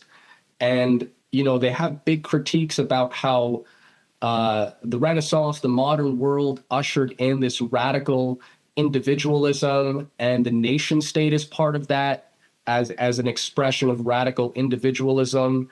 And we are traditionalists, so they're looking to go back to a pre-Westphalian system where they talk about like governments as tyrannical, but then they're preaching the formation of new empires, which are bigger than nation states, more secretive than nation states, right?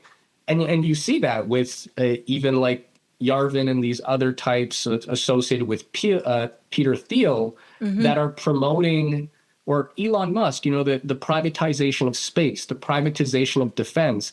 Guess what? There's even less oversight when you're privatizing all these sectors of the military and all these scientific sectors, right? And you're saying, oh, you know, we need to run it like a startup. You know, Curtis Yarvin's like, you really want the DMV making your Apple iPhone? Wouldn't you rather it be run by a startup? You know, so that's how we need to run the country if we want to build stuff. But then you find out, like, I mean, that just means that it's all going into the hands of these private conglomerates, which are getting bigger and bigger. And the big bad boogeyman is the sovereign nation state. And it is the, you know, the sacredness of the individual, which, you know, radical individualism corrupted everything. And we need to go back into a more rooted collective faith where that will, you know, bring back the mystery, the right participation in something greater than ourselves. And that's what we've lost, don't you know? And they're really inviting you to relinquish your identity and your discernment, right? Because there's a way to discover one's deeper self and to have a relationship with God and the divine. But it starts by not being tribal. First and foremost, like that's something personal. You know, people will talk about like a deep, quiet faith, right? Who do you trust more? The preacher or the priest, or the person who has a deep, quiet faith, who, you know, is brief in their utterances. And, you know, sometimes maybe people have questions or they want advice, and the person will just say a thing or two. Or are you going to place your faith in those guys who are like, well, let me tell you about those people, those Cathars over there. You're going to trust them with your children? And, you know, those woke leftists, and they just start railing. And it's like, really, those are the people that you want to trust with, you know, where we should take civilization? That's crazy. I think that's ironic. The irony too, of like the misconception of what is fascist, is that it's always associated with like the nation state. These people were nationalists, but then when you look at what they were actually promoting, they had the communalism way of living on the one end, and you know, like Hitler's vegetarianism, I think, is also very revealing of the kinds of thoughts that were influencing him, because, you know, that was really not a common thing except amongst what was becoming like the communal theosophical type, perspective of a return to nature. But if you look at it, all of the fascists were actually pro-monarchy. So you had, like in the case of even Greece, this was a really sad story during World War II, where you had communists who were fighting against the Italian fascists, and they were able to push them back. Greece did have a monarch before that was pro-fascism, and then the Nazis came in. And the British were originally supposed to be helping the Greek resistance, but then, as you know, they were also looking like they were going to fight back the Nazis. They actually turned against the Greek resistance, and they even were losing against the Greeks in this. And that's when the Americans were called in. That's what the Truman Doctrine was the first like justification for America to enter into a war that it had absolutely no role to play. And this was overlapping World War II and past World War II, right? So this is after World War II. The Greeks are still fighting, and it's the Americans who come in to basically napalm the Greek people. And that's when, Greece became a NATO stronghold that was used for gladio networks into the Middle East. And the Greek people were really like hollowed out at that point. But it was always to reinstitute a monarch. That was Churchill's justification. There is like written letters as proof that that's what Churchill's reasoning was for intervening in Greece, is that he could not, have a communist government in Greece. It had to be still monarchy. And that was the wave that was happening all throughout Europe. Hitler was, I think that all evidence shows that he saw himself as an emperor of a pan-Germania. And there was no evidence that like they were going to go into the Middle East, like a lot of Middle Eastern people think, and liberate them from colonialism, because again, there was a very close relationship with, first of all, the King Henry, or Edward VIII, sorry. Again, clear pro-monarchy support for this. Oswald Mosley was also pro-monarchy, who is the British black shirts, fascist. So that's a really big thing for people to realize. And today it's the same kind of connection. Or Aldous Huxley, right? In the case of Aldous Huxley, it's not as clear with his direct works, but if you see Brave New World was modeled off of Bertrand Russell's work, A Scientific Outlook, and it was always about a scientific dictatorship. And H.G. Wells worked closely with his brother, Julian Huxley, who created the mandate for UNESCO, coined the term transhumanism. 1957. Yeah. So these are, there is no evidence to show that Aldous and Julian Huxley were not working for the same. They wrote a book together. Julian agenda. Julian and H.G. Wells. Didn't they write a book? Wells, yeah. Exactly. It was part of what H.G. Wells dubbed his Bible series. There was 3 books. The Science of Life, right? Or something? Yep. Yeah. So this is very, telling. And then like today too, with like all of the things that you guys were just bringing up, this like connection again to the communal living, but also this like ultimate global connection. It's always been, again, to the same sort of agenda. And I think I like to always kind of repeat that, because for me anyway, it is a little bit more comforting to hear that it is an old fight, because it's like, well, clearly we haven't lost the fight then. If they're still trying to get the agenda going, it means that there has been a somewhat successful resistance despite a massive dumbing down. There has been a successful resistance to these ideas. And I think it also says something about human nature. As I mentioned with our last talk, Courtney, about, people like Frederick Douglass, who were people who were born into slavery and rejected that concept without having had anything else around them to give that idea of them, I think is a really good example of how you can be born in a world that you think everything is controlled by technology, which it isn't. And you can still reject it because you have something innate within your human nature. Of course, it can be corrupted, but at the same time, we know that points of crisis can also ennoble people. And I think that's, this whole thing with all of its many tentacles, that's what it's trying to ruin, is that there is something very good about certain things that are happening in the world today in terms of economic development. And that was what the Romantic period was also used to weaponize against industrialization, was the fact that industrialization was actually alleviating poverty, and it was increasing the standard of living. There were mass famines. That was like a normal thing. And it wasn't because of like just corruption and dictators. There was a problem with the efficiency of a system that only relied on manpower. And when you had like machine tool industry, you could provide a lot more food for the people. This is a fact.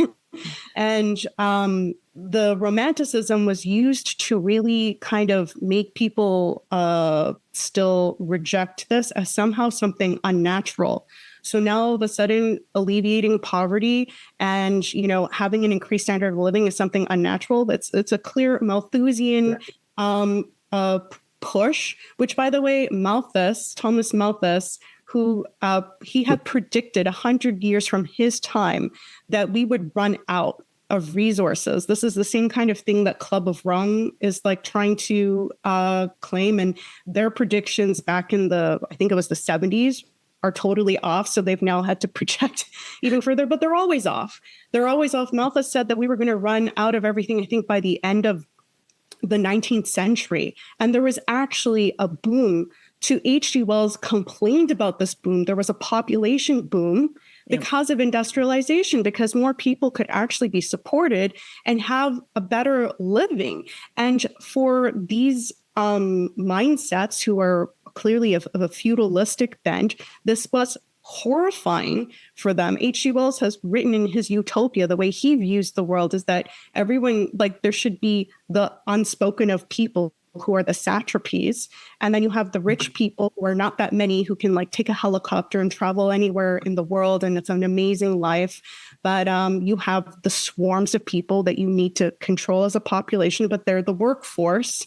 And that's the fantasy, that's the utopia. And a lot of these communal centers were actually started with people who actually were middle class and aristocratic, and were like becoming dejected. Like they never actually knew what a hard life was, as well. But that's a very important point that people have to realize, is that it's completely false. This prediction that this is our destiny. It's clearly not our destiny. It's like trying to be imposed upon us, and we can have a bright future that isn't an unnatural relationship to technology, but can actually, really improve our standard of living. Most of the foods we eat they're not how they were naturally found in nature. So this whole romantic thing of nature gives like the most glorious things that we possibly could have. An apple was not an apple until human intervention, like a watermelon didn't exist, bananas in the forms that they do. So it's like bunk. Yeah. And I mean, that really, I guess that what you're saying, Cynthia, that brings us to Mr. Gregory Bateson on his idea of the schizophrenic mind, because we see that the social engineers really are trying to get real Christians and good Christians in a psychological bind where, that the basis of Genesis, right? Go, spread, be fruitful, and multiply, subdue the earth. But yet the way that you increase human populations and you support a growing population is with technological and scientific progress. It doesn't happen just willy-nilly by itself, but yet they're romanticizing, medieval feudal systems of organization. So you can't. There's a bind right there. You're stuck. And the idea of a bind is that you lose either way you choose. You're damned if you do and you're damned if you don't. And so people disassociate. And I feel like that's where they really have a lot of these people who consider themselves trad and just, they have traditional values and stuff. And like they have good reasons to have them. But then philosophically and intellectually, there's no way to resolve these binds because they've been pumped with so much Malthusian propaganda, which again, Malthus, I mean, he was a parson. This was a supposed Christian dude.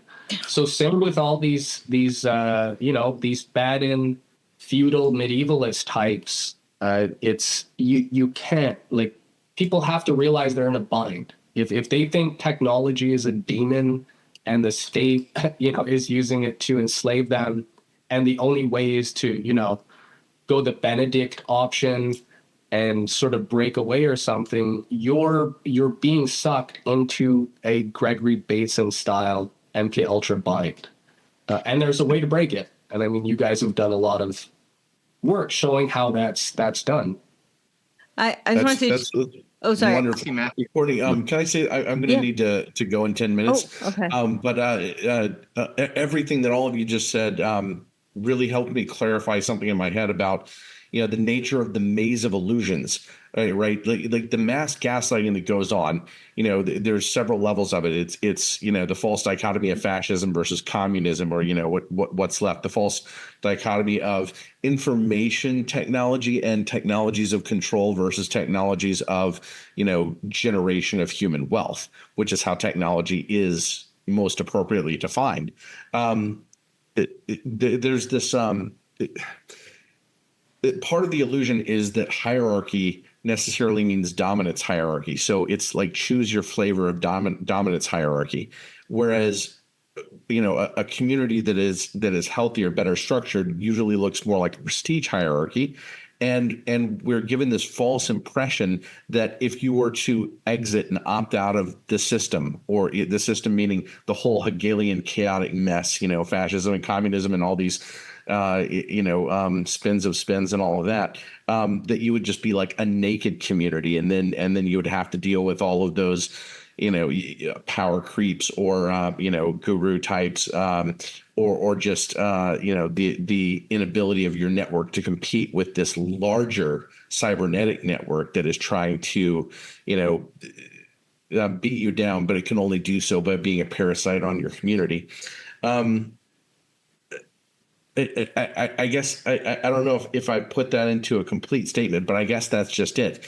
The entire system of empire depends on everyone falling for really 3 or 4 simple illusions.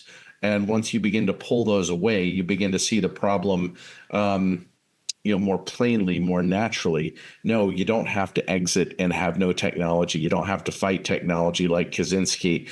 Technology is the growth of wealth. These other things are the weaponization of technology. Technocracy, cybernetics is the weaponization for the purpose of creating a command and control dominance hierarchy. And enough chaos that every time you're complaining about one piece of it, you're joining something that is just building the next piece. Right. And you just made a nice qualification there. It's not technology, but the weaponization of technology, not spirituality, but the weaponization of spirituality. Yeah. And, you could go the full circle, not, culture, but the weaponization of culture.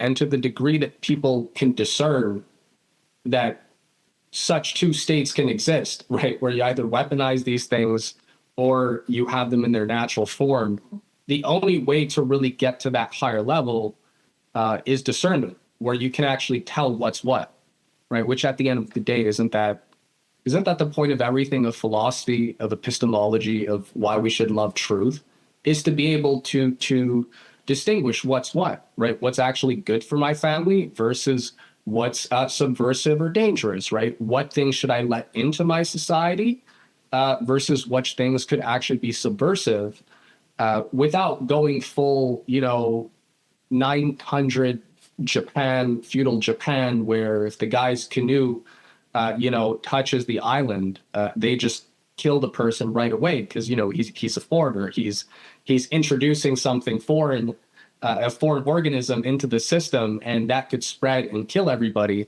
So you just go full caveman, right? Like you need discernment. There is no shortcut, I guess. Yeah. Yeah. Absolutely. And I think that really is the purpose of philosophy. It's Matt Crawford had to go. That was good. I'm glad he got that important super important observation in there. But yeah, like the ability to judge is such a sacred thing, and we often don't use the tool of reason that God gave us the way the tool was designed to be used, which requires rigor, discipline. Like you wouldn't just go off and use a chainsaw without even studying how a chainsaw works, or you wouldn't go, you'd think about it a little bit. You'd want to understand the thing you're using it. And the more powerful it is, the more damage it could cause if it's done irresponsibly. And the mind is the most powerful. Yeah, you should really respect the mind so much. So I love what you said, and oftentimes, like, I think in a healthy society, we weren't born into a very healthy society, but luckily we have the written word, and we can evaluate states of our past where the world was moving in a better direction. People were getting better instead of getting worse. So we have those reference points to draw back from. And we can, it doesn't take long before you notice that whether it's Ben Franklin or Frederick Douglass or Abraham Lincoln, like all of these great souls who are just these strong personalities, they're not just charismatic. They're not, but what defines them, they have charisma, but they're not charismatics. Like they're animated by a sense of identity that draws from a study of their past, a deep question or a recognition of their mortality. All of them have come to terms with the fact of their mortality. They've thought about, well, the big questions of, well, what's the purpose of life if I'm going to die, which is a fact. So they've built a strong edifice philosophically that gave them the strength to overcome seductions when they were put, not always, but the big traps that were designed to cause them to offset, to fall. They were able to navigate through these minefields and to make the types of wise decisions to decide, okay, that looks pretty, but it's actually poison. Oh, that sounds nice, but it's actually sophistry. Oh, that, and they were able to then put those insights into words to communicate and to help other people accelerate their development too, to navigate together through this minefield and to create a better situation. So important. And usually, again, the future and the past have a lot to do. Our ability to understand one goes hand in hand with our ability to appreciate what the future is, and our future, having a better commitment to a future helps us understand how to cut through misinformation and narrative models falsely describing past events. And to decide, and usually that involves realizing that you got to read original writings of people who made history, for good or for bad. Right. On the point, there's a couple of quick points that I don't want to forget, so I'm just going to say it. A lot of these like Peter Thiel and new right transhumanists acting like conservatives right now. If you read their writings, like Thiel's Straussian moment, the Straussian moment essay, he's directly citing Strauss. Yep. Was it an atheist, Neoplatonic liar? He's directly citing René Girard, another contemporary of Strauss, who is a behaviorist, effectively, who says nice things about Christianity, but when you look at his philosophy, he doesn't actually. He thinks that religion is only useful as a way of modifying group behavior for the purpose of political control and giving people a sense of purposefulness that they need in order to be better managed by a managerial elite. And Heidegger, who again is working directly with Carl Jung, who's part of the Nazi high apparatus, utilizing archetypes as a way of controlling and even invoking through hypnotic induction mass behavior, recognizing there's certain flavors to the human personality that can be induced into a group. So you got these it's use of Christian language by people who are clearly anti-Christian. They might be religious, but they're not Christian. It's something else. And they see it more as a tool of behaviorism. And the other thing on the archetypes, based on Stuart Brand, right, who is like behind a lot of this, what we have come to, what you identified as this gain B apparatus, this controlled synthesis to the antithesis thesis dichotomy. Stuart Brand is the architect of the Whole Earth catalog, right? Which was, and actually that quote was from his opening in 1968 of the Whole Earth magazine, the first one. The next one was in 2015, but that first quote, the one like we are like gods, we're gods, you better get good at it. Yeah. So ironic because in the Whole Earth catalog, it's designed for the John Savages. John Savage being the character, the counterpole to the Mustafa Mond of Aldous Huxley's Brave New World, right? And so you have Mustafa Mond representing the alpha plus world controller, what Yuval Harari really aspires to become. That's what Mustafa Mond represents, and they have this showdown at the end of the Brave New World between him and the Savage, John Savage, right? And they have this whole platonic dialogue where John Savage predictably loses because he's saying like, why are the people not allowed to read Shakespeare? That's part of the forbidden books in the Bible, and a few other books, and he can't defend his position against the higher logic of Mustafa Mond, the technocrat, and he loses, and he ultimately has to submit to this higher will of the state of this technocratic Borg state. Well, And he ends up committing suicide. Exactly. Yeah. Which is totally demoralizing for a young person reading this in high school, as I was. You know, I was 16 years old reading this stuff, as many kids had to, because Julian Huxley made it so when he ran UNESCO and said, you have to read my brother's book if you're a kid.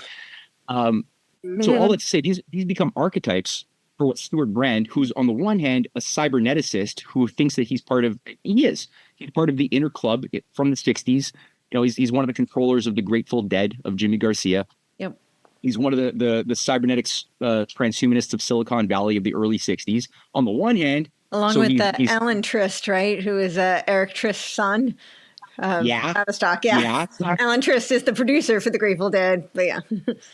Yeah, so you have these top-down levers of control of management of this managerial elite that he sees himself part of, but at the same time, he feels compelled to write this handbook for going local and living off the land communes in his Whole Earth catalog, which is the point of that thing.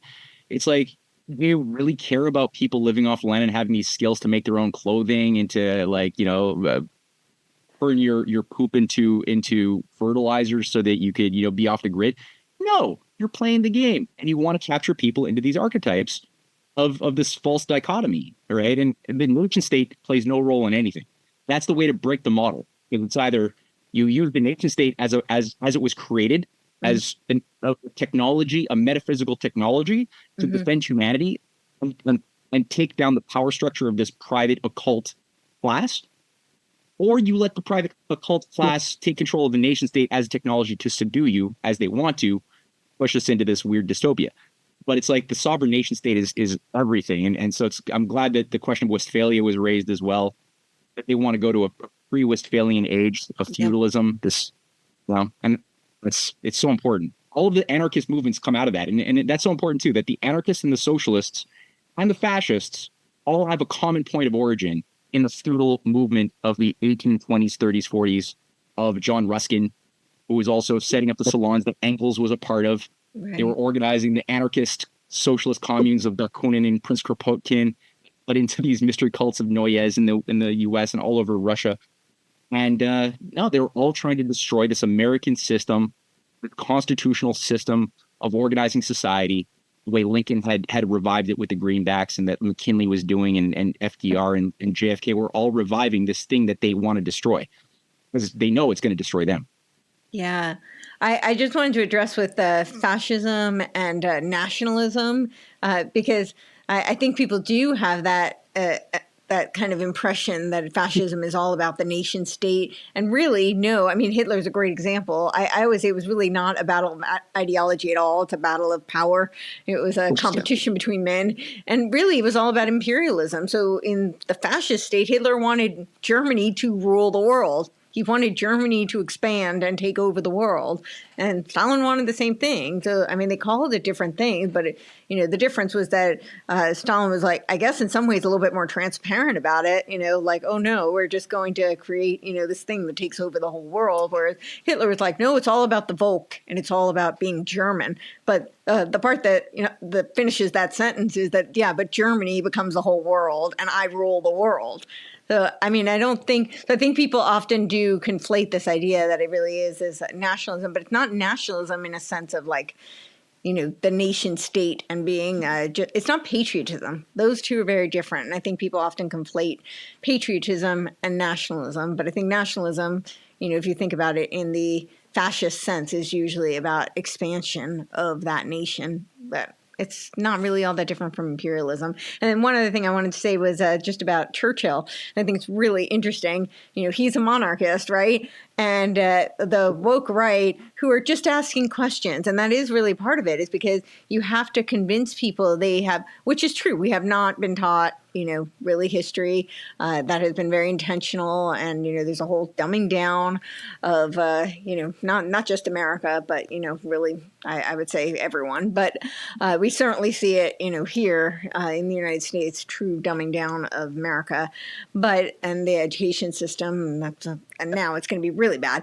I just spent I spent 2 days ago at the state capitol. They rammed this school choice thing, and and now Trump is, not only did he help ram it through in Tennessee, but then he talked about that night making it national. So he's just going to ram through the whole UN agenda. But that aside, I don't think that it's I don't think it's just because people haven't really learned history. I think it's they're taking advantage of the fact that they know that in order to convince people that there's this hidden knowledge, and they're going to give them the gnosis. And that's what you see on the woke right. It's all this like alternative history. I have to be careful when I say this because I think there is a lot of history that people haven't learned, and it's because people really don't read much anymore. And what they have read is mostly just been spoon fed to them. So they're getting, very biased kind of information. But what they do is they convince you that you really don't know the real history, and here's the real history, and they give you these little like curated truths. So this is when we talk about like weaponizing technology, weaponizing culture. They weaponize the truth. So they give you the truth, but without any context. And all of this long-winded rant just to say that the quote woke right people are championing they're championing Hitler and claiming that Churchill is like the villain of World War II. And now I am no fan of Churchill, because I've done all this research on Tavistock, and he was the one who literally said he had that his little weapon, his secret weapon was this bevy of Tavistock psychologists that were his the invisible college, and he openly says that. There's a lot of things about Churchill that I'm not a monarchist, so I don't really think he was any hero, but it's this kind of false dichotomy, right? Like, so Hitler is now a hero and Churchill is the villain. And it's ironic though, because you're hearing this is the narrative that you're hearing on the woke right. We're supposed to be like traditionalists and conservatives, and but they're championing So. It's like sorry, I'll just wrap that to make sense. They're championing like a monarchy. So they're claiming to be conservatives, but they're championing monarchy, but then they're villainizing the monarchists. So so none of it makes any sense at all. But go on. I want to say really quick before you say your point, Dave, that the Banderites in Ukraine who had an idea that they were not, Slavic. And so they didn't think that, Hitler's vision for enslaving the Slavic people affected them. And they have their whole creation myth that was spun in the 19th and 20th century, which also partakes more in fantasy. Again, another country that did not have, was not really a country up until the 20th century, and even not really in the 20th century, sadly. It's a really struggling identity of a people. But Bandera was fighting alongside the Nazis, and so was Mykola Lebed. But when they entered Ukraine, when Bandera announced himself as the leader, they put him in a concentration camp. So that also, I think, should say something to people who think that there's no proof that Hitler ever had this intention of not respecting, certain sovereignties of certain types. They were nothing, involved in the Jewish conspiracy or anything like that. From all looks of things, they should have been a perfectly fine candidate to be leaders of themselves, according to the Hitler outlook. And he was put in a concentration camp. So, yeah. Yes. Yeah. And I mean, there are so many. I guess the healthiest thing, right? If we're talking about a genuine spiritual journey, is number one, not having lazy thinking, like being honest with oneself, and sorry. I once spoke with an old Christian lady, and she made a good point that one of the things that actually, she's like traditional Catholic and stuff, and she just made the point though that what trips up a lot of Christians is this idea of she didn't use the term an elect, but like the chosen people, right? So a lot of Christians are like, we're the chosen people, just like the Jews before, like we're the chosen people. Now Christ came along and the Christians are the chosen people, right? And this notion of an elect, right, which can easily be sort of elicited from people, is one of the spiritually most destructive things, because you're basically now, people have a sense of, Tim Dillon made a joke, a podcaster. It's like during the pandemic where we started calling people heroes. And so now the cop on a golf cart thinks he's like, he's a superhero and he's telling everybody like what to do. And, he's going on a power trip because the person now thinks they're special. And that really does screw with people's heads. And, the oligarchy knows that, right? That when you start to leverage these group identities and tell people that they're special, but then, as Tim Dillon made the point, like a lot of these, radicalized so-called Christians, they're not saying like, give an old man soup, right? They're talking about like, we need to erect a new monarchy. We need to go to war with China. Yeah, Greenland should be taken for the U.S. Damn straight, it's the Gulf of America and the Panama Canal, America Canal. I don't know what they want to recall it. But you know what I mean? Like they just wholesale swallow all this stuff. And a lot of it just comes from this righteousness that it's so easy to just get people to fall into. And it's like none of that is what Jesus was teaching. What you believe is so perverse, right? And it's been fed to you with it's virtue signaling, right? That's what James Lindsay, when he talks about the woke right, it's like it's that virtue signaling thing that people will respond to, and they become demons when they imbibe that. And that's probably where, shame has been used for good reasons, right? Christianity leveraged shame is every tribe as well, and as every sort of, and as you need, right? Little kids like, hey, don't do this. You need shame as like a basic mechanism to regulate. And so people know what's okay and what's not, as opposed to like, bring out the rod or whatever. That's kind of the point of shame, is you don't need to get too crazy. People have a sense of inner shame. But yeah, when you take that away, people should be ashamed if they're falling for this kind of elect or like chosen people stuff in any way, shape, or form. And then they have like really lazy thinking when it comes to like, hearing arguments by Peter Thiel, the Hoover Institute, Nick Fuentes, or whoever. Nick Fuentes, that Christians and Marxists should team up. Yeah, of course he did. Yeah, exactly. But none of this is surprising. He's been saying that in not so many words for a long time, but he flat out came out and said that the other night.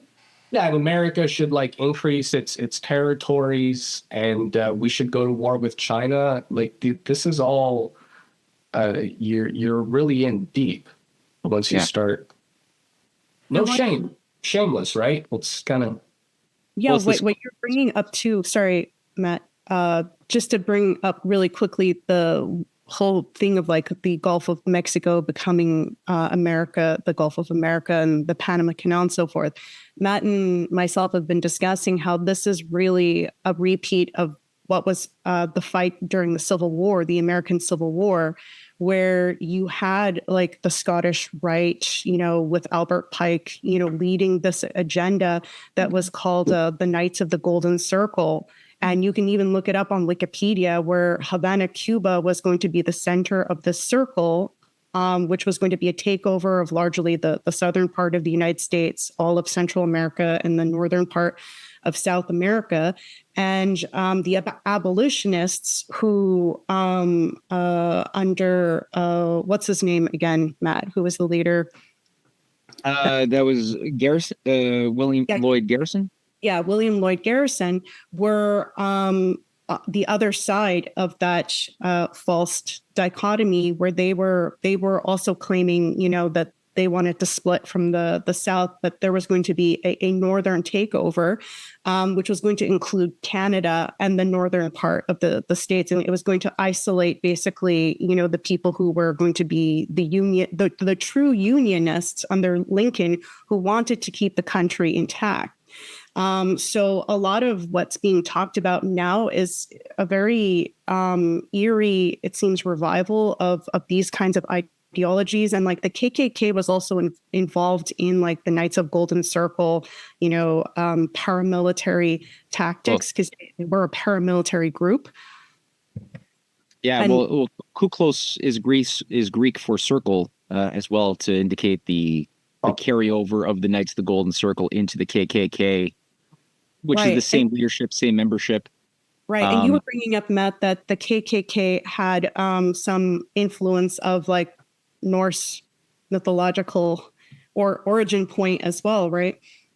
Yeah, well, they saw themselves as modern crusaders, and they had a Teutonic romanticism as well early on, it seems, that got really bad in the 20s. It was more formulated by the 1920s. This Aryan, Teutonic, sort of Nordic connection that they mythologized and saw as their rightful, you know, proof of their superhumanness. But yeah, they were also ultimately, they called themselves Republicans, but they wanted to undo the Constitution and create a new pro-monarchical confederation that would have a special relationship with Great Britain, as did the Northern Scottish Rite abolitionists that also were working together. You know, Caleb Cushing and Albert Pike and William Lloyd Garrison were, though they seem to represent different factions of the Civil War, were actually all they were closely allied together. They were parts of the same network, and they all wanted to undo the Constitution, create a new confederation, with the North being a pro-British confederation that would integrate into Canada.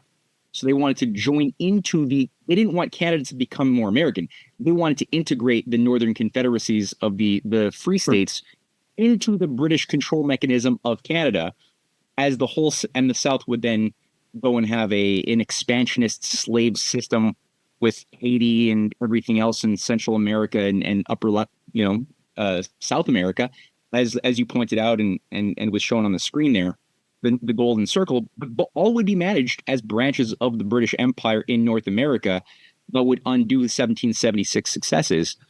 And as you pointed out, Cynthia, the whole monarchist thing, I think it's important for them, not to say that there haven't been the occasional good monarchist now and again in history, but for the most part, what they like about the institution so much of the monarchy is the hereditary control mechanism. It's just a very convenient way to organize a whole system in a cybernetic standpoint, with a central, like a non-negotiable central command that has associated with it the idea that all authority for law emanates from the crown. It's the fount of all honors, right? Whatever it is. So you can't. And they're often tied with a heavenly concept too. Yeah, too, right. They're divinely ordained. Yeah. That's where you get the Christ is King, of the abuse of the language of Christ is King, Christ is. Oh yeah, as so many influencers. Yeah, Kirk Carlson has had Daryl Cooper on. Oh yeah, as this sort of great revisionist historian saying the truths that are not allowed to be spoken. But you listen to this stuff, and the guy's promoting a restoration of monarchism. They're romanticizing the idea that Louis XIV was the best form of government in the world and the most free. And Tucker's just like, oh, yes, of course. Everyone should know that Louis XIV's France was the most free government of the world. And it's like, why are you saying that? You're obviously psychologically inducing people to start thinking in terms of, well, the Republican form of elected government is so incompetent, it doesn't get things done. Maybe we do need something that is a restoration of a real Christian to be at the helm of this new crusader thing, to restore order.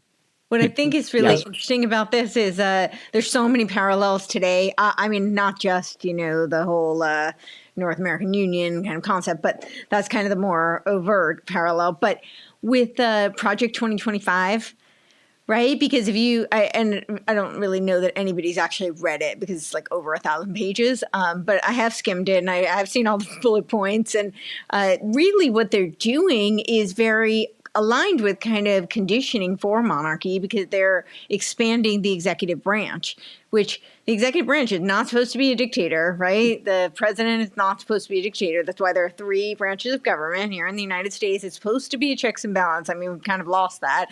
I'm very happy with a lot of the executive orders that Trump has done, but, you shouldn't rule by executive order. Unfortunately, we've gotten to a point where it's almost necessary, because you have to do that to undo so much of the things that previous branches have done.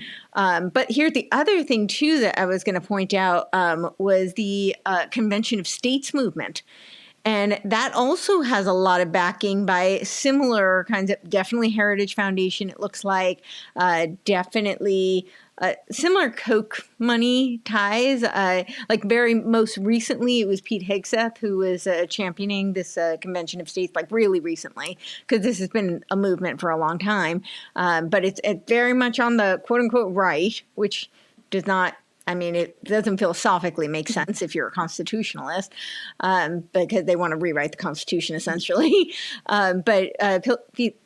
Pete Hegseth was advocating, and he's a member. He's obviously a member of the Holy Knights of Sepulchre. He's also or at least that's what his tattoo kind of looks like, and he's also a Concerned Veterans.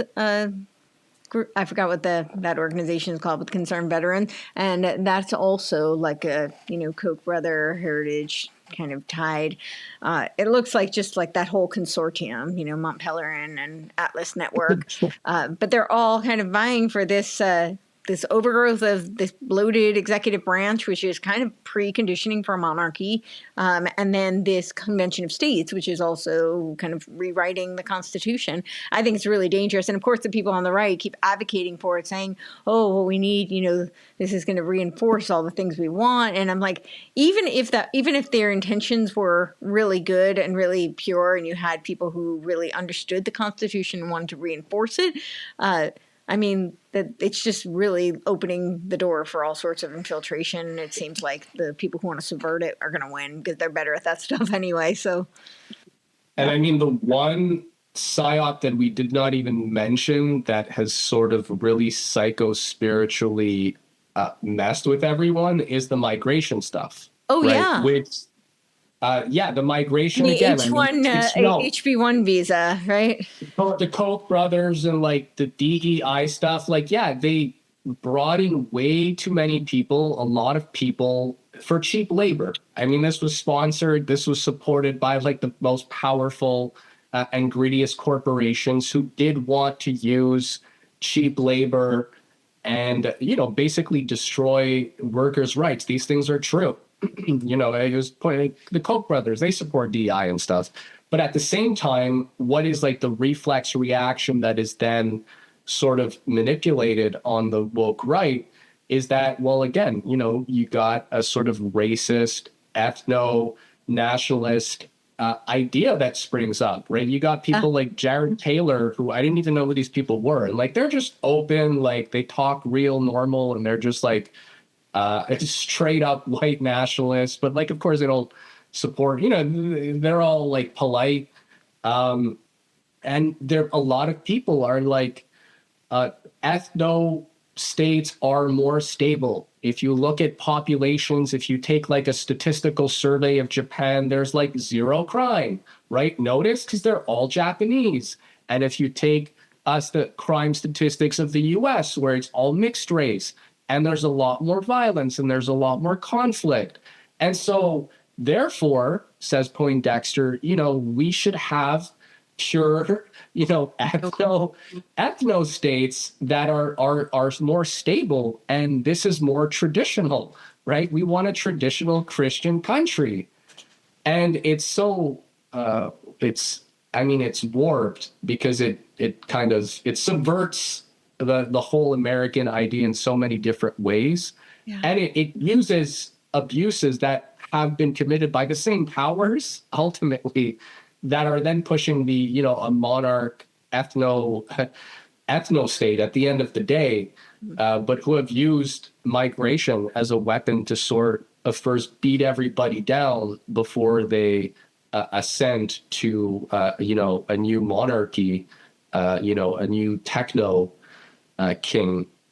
It's in order to justify why there needs to be a mass reform, and that's like a good example of that is the healthcare situation that's going on. Like, there's everything that's being done to break the system in Canada. We used to be known for decent medical care, and I remember when I was a kid, you could go to the emergency room and it would be empty because, we live in Canada, so we don't have as a big of a population. But now, if you go into the emergency, you could wait for over a day even with like a broken arm or something in some cases where like the wait lines are just atrocious, and elderly people are sleeping in the hallways for days, not really getting treatment. And that's for Canada with a really low population.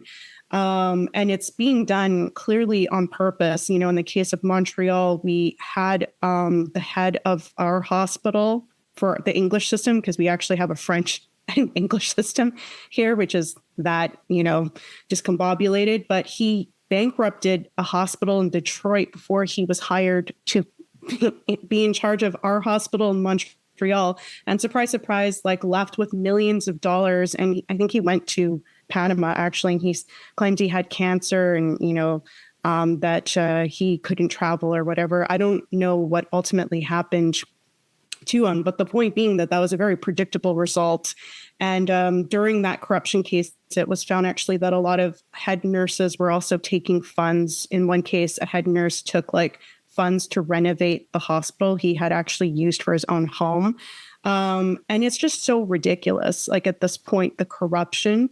And they continue to just put more and more pressure on the medical staff. Obviously, it's going to break at some point. And when it breaks, they're going to be like, obviously, we need a new system because the system didn't work. And it's going to have all of these types of controls that we don't want to see. And on top of it, having AI control.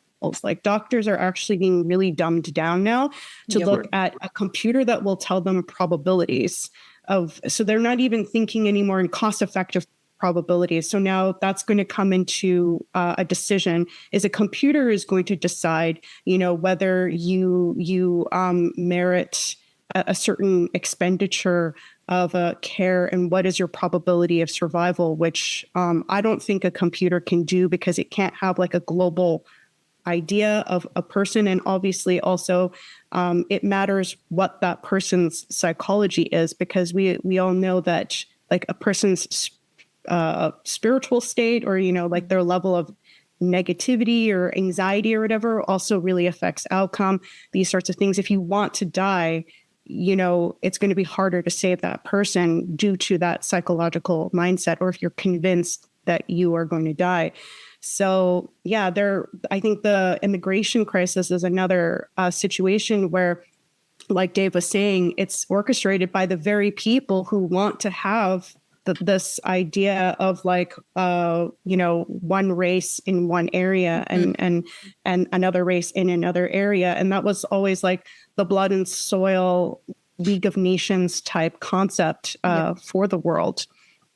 Yeah. And I mean, the one thing I left out is the way we know that thinking is false, because I said statistics, right? A lot of people are in statistics. So they say, well, hey, if the crime statistics and all these things, these population demographics all suggest that, then yeah, maybe there's something there, right? People with shared cultures and shared values.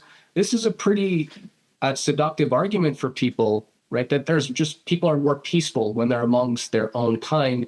It's like last time I checked, the Protestants and Catholics were murdering each other bitterlessly for how many hundreds of years? What there's a 200 years war, there's a 7 years war, there's 100 years war, there's another 200 years war. Like Europe is full of wars. They were all white people on white people fighting.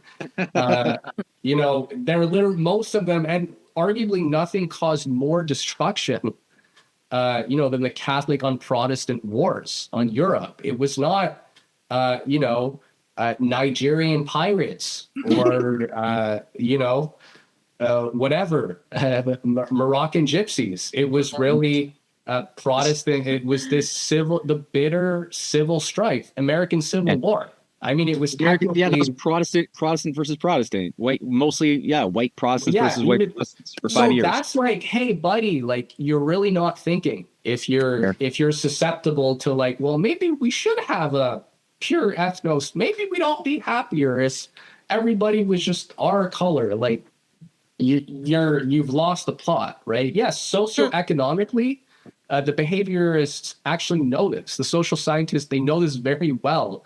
The Tavistokians, that in times of social and economic uncertainty, anybody who's perceived as the outgroup will be regarded with more aggression, right? They're seen as hostile and threatening. So you definitely do see that sort of tribal instinct kicking in, where people see people that are not from here. And if you're struggling and you see people who are not from here, and it sort of throws you off. So the behaviorists are definitely capitalizing on that to, perhaps incite the worst kind of war, right? A racial and ethnic strife, right? And civil war. I mean, nothing tears people apart more than that. So can't forget that. Yeah, I think that's what was behind that whole like HB1 visa debate. Right? And that whole thing looks so contrived. Right. Of course, it was Elon and Vivek who chimed in on it. And then suddenly it was like everybody was discussing this. And Trump had already said that, his stance hadn't changed. He said that it needs reform, it needs revision. But it was the perfect opportunity for this schism. So now you have these people on the woke right who want to instill some sort of like Hitlerian kind of ethnic cleansing, I guess. Under the guise that somehow their jobs are being sacrificed because we have immigrants coming in on this visa. When, we have all sorts of other visas and immigrations, and we have a whole problem with illegals, but somehow this is the thing we need to focus on. The, elite, engineers and top scientists, and basically the people who are at the top of whatever field that we bring in. Those are the people we should be arguing about. I'm not saying that. Trump himself said that it needs reform, and I actually do think that that's accurate. I think it could use reform. Again, it was used to destroy the labor force. I do think that's clear that the Koch brothers is use cheap labor. This is British Empire model. We use cheap labor. So this is free trade. That's the whole idea. So right. And it is racist too, because they're saying, we're going to use third world minded people, third world people. Well, in this case, it really wasn't about using third world, but with the HB1 visas, that wasn't what it was about. But it was injected to create this conversation in which you had this really extremes on both sides of the conversation. And it was to inject this idea of we should have this ethno cleansing because now suddenly all the immigrants are taking over the white people's jobs and we can't have that. Have a good traditional Christian country, right?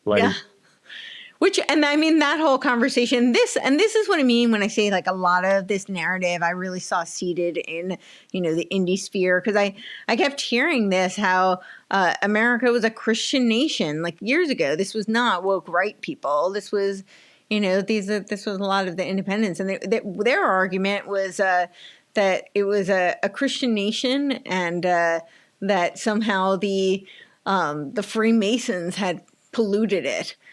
And this is and this is, of course, where we get to this whole Enlightenment conversation, right?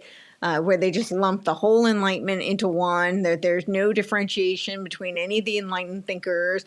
And they somehow pitted all of the Enlightenment on the German idealists and French romanticists, and they completely ignored the Scottish common sense realism, which is where we got the Declaration of Independence from. But yeah, go on. I got one interesting observation. Cynthia and I, we gave a presentation in Calgary earlier this year, or last year now. And in the Q&A period, there was a speaker who stood up and they said, well, you have to be careful because you spend a lot of time denouncing imperialism, but you shouldn't do that because you're becoming a stooge for George Soros because imperialism is how we built our society. British Empire should not be criticized because that is the cause of all of our greatness. And it's only the George Soros white imperialism he used. Specifically, I think he did, right? He actually said white imperialism should be defended. Oh. And he was somebody who was a podcaster who's relatively influential across Canada, who was this person who stood up saying this. Uh-huh. And I mean, pro-monarchist.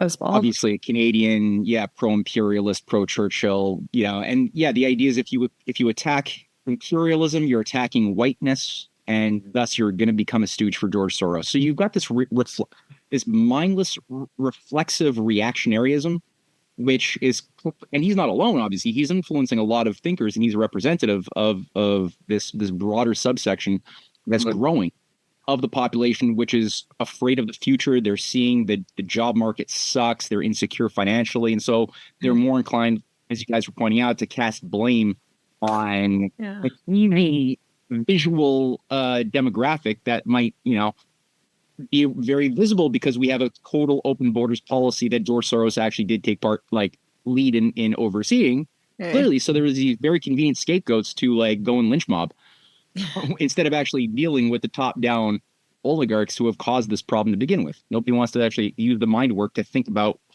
why is our system so shitty? Who is George Soros working for, right? He was right. Sold for the Nazis. So, I mean, he always had a controller. He's not someone who can just do these things on his own little island. And wasn't it William Rees-Mogg who catapulted him to fame too? Basically as a stooge for the Brits. So to create that Hegelian dialectic. Yeah. Evelyn de Rothschild gave him his startup capital to set up Quantum Hedge Fund as the world's first hedge fund in 1968. And he always had handlers like Mogg and Lord Mark Malloch Brown. And isn't he banned from Russia and China? Mm-hmm. Yes. Yeah, they banned him for and shut down his open societies. Yes. Which we have not had the wits to do. No. Well, and I mean, it's also really interesting because if you think about open societies just as a concept, and people think that that's somehow like a bulwark against this, more top-down kind of oligarchical structure. But really, it's, again, the same concept of decentralizing, feeding into the oligarchical structure, which I think is part of why, not to say that they never have disputes, but I think ultimately they tolerate each other because their ultimate goals feed each other. Maybe this isn't a bad note to close on. Sorry, Matt. Oh, no. When you said who's the different open society organizations or? No. That's why Soros plays ball with the oligarchy all the time, right? Because sometimes they have their disputes because they're both vying for power, but ultimately their telos feeds each other. As Russ Baker, Russ Baker, who had written the biography or the unauthorized, the family secrets of the Bush family, he had made the point, Tim Dillon often would repeat this, that he'd say it's not a monolith. When you're talking about the oligarchy, these guys will take each other to court. They're going to fight each other all the time. They they're not good people, generally speaking. So they don't necessarily get along with each other that well. I imagine it's not hard to imagine their conflict resolution skills are not great, and they have no need. So they do fight amongst each other all the time.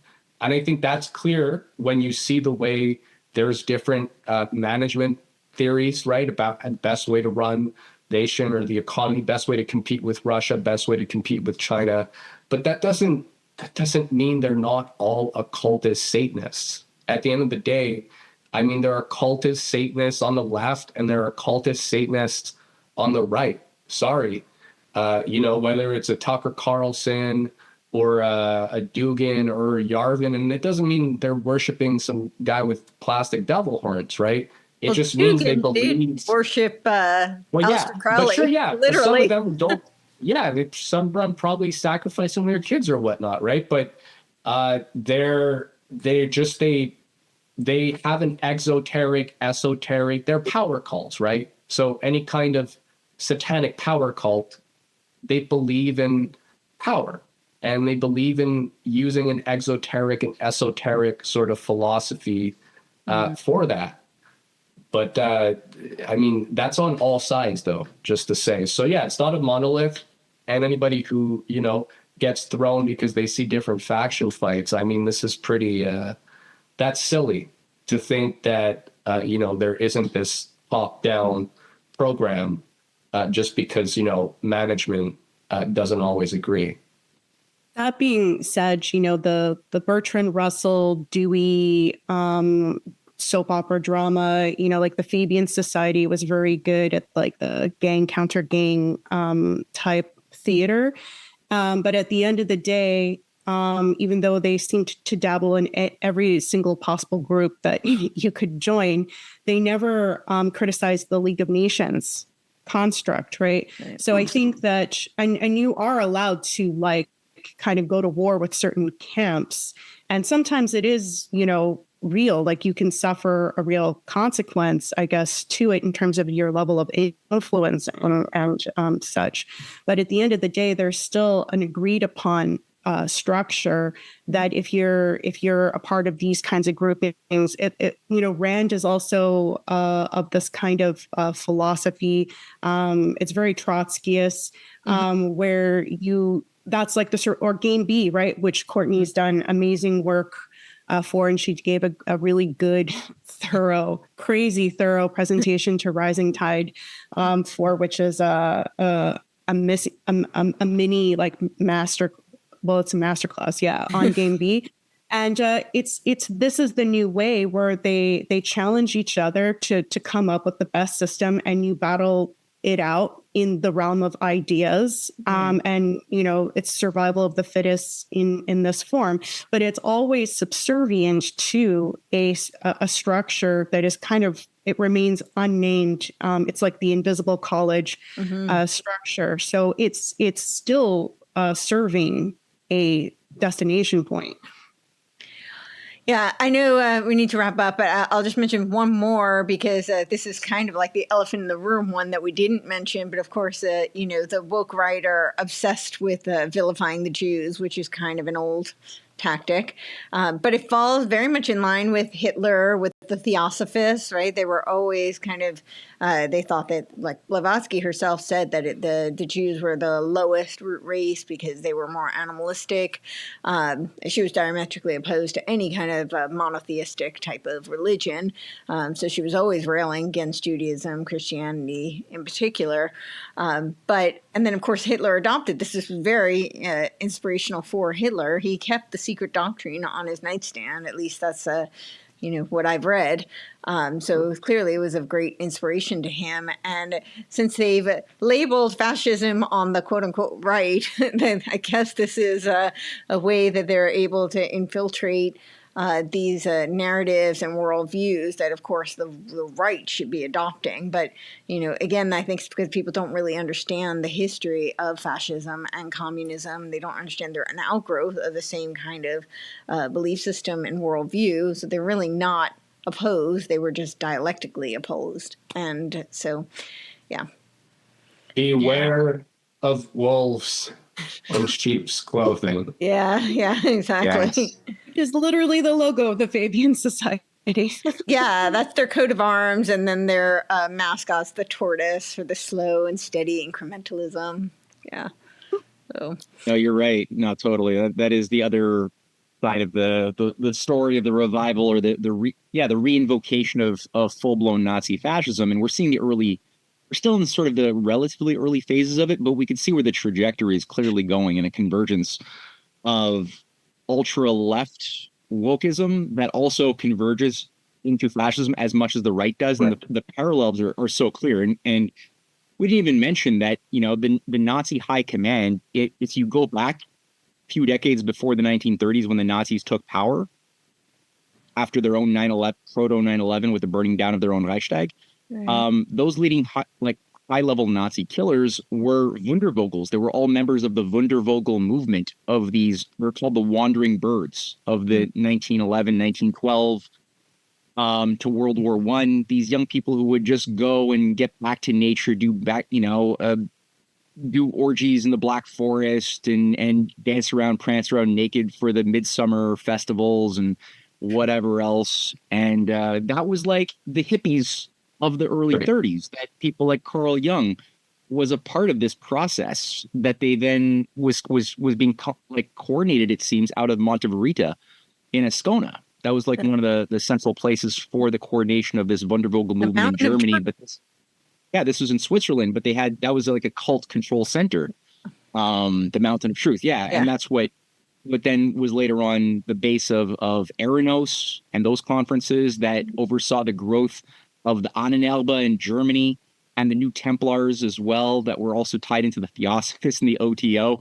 That was also what was used as the template for the creation of Esalen. But self-consciously, the leaders of Esalen were self-consciously emulating the Eranos conferences of at Ascona earlier.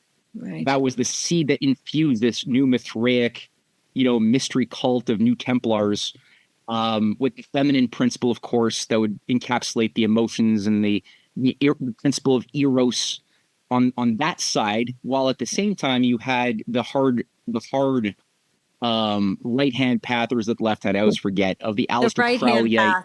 Yeah. Oh. right hand path, right, is like the hard That's the more masculine. That tends to be the right position of the will. Yeah, the imposition of the will authoritarian. That's why the the fascists were considered authoritarian, right? Yeah. You could see that they all kind of dovetailed and ended up working, like spinning in and merging into each other by the time you had Michael Aquino overseeing the revolution of military affairs that brought in this new vanguard of super soldier that had been processed through sex cults and Esalen and Esalen offshoots, doing heavy doses of psychedelic drugs and spinning on the astral plane before they then all of a sudden became sufficiently brainwashed fanatics that thought that they could run through walls and then become perfect automata directed by a higher force that they couldn't even fathom because they were so into themselves. Hey, that they would then oversee Desert Storm and 9/11 and every other like insane gambit that we've done in the last 40 years of self-destruction. Right. So it's like clearly we could see where the wind is blowing in the Jewish question. That's like we're now seeing it coming in much more loudly. Yep. And obviously the behavior of these radical Zionist fanatics is not helping at all the sentiment. But when you have people like Stu Peters, who came out and like was a private mercenary, then rapper, who all of a sudden became like a bounty hunter, a filmmaker, a bounty hunter, then yeah, exactly, then failed rapper, and then all of a sudden, yeah, influencer. And he's the only person tropes. you can watch do speeches like in front of large audiences, calling for the violence targeted at children, and somehow it's perfectly okay. That's nothing wrong with that. Yeah. Did he do that? Did he say that? Yeah. I've been there when he did that, like multiple times. Yeah. Oh, it really? always seems to be okay. Never a problem. Yeah.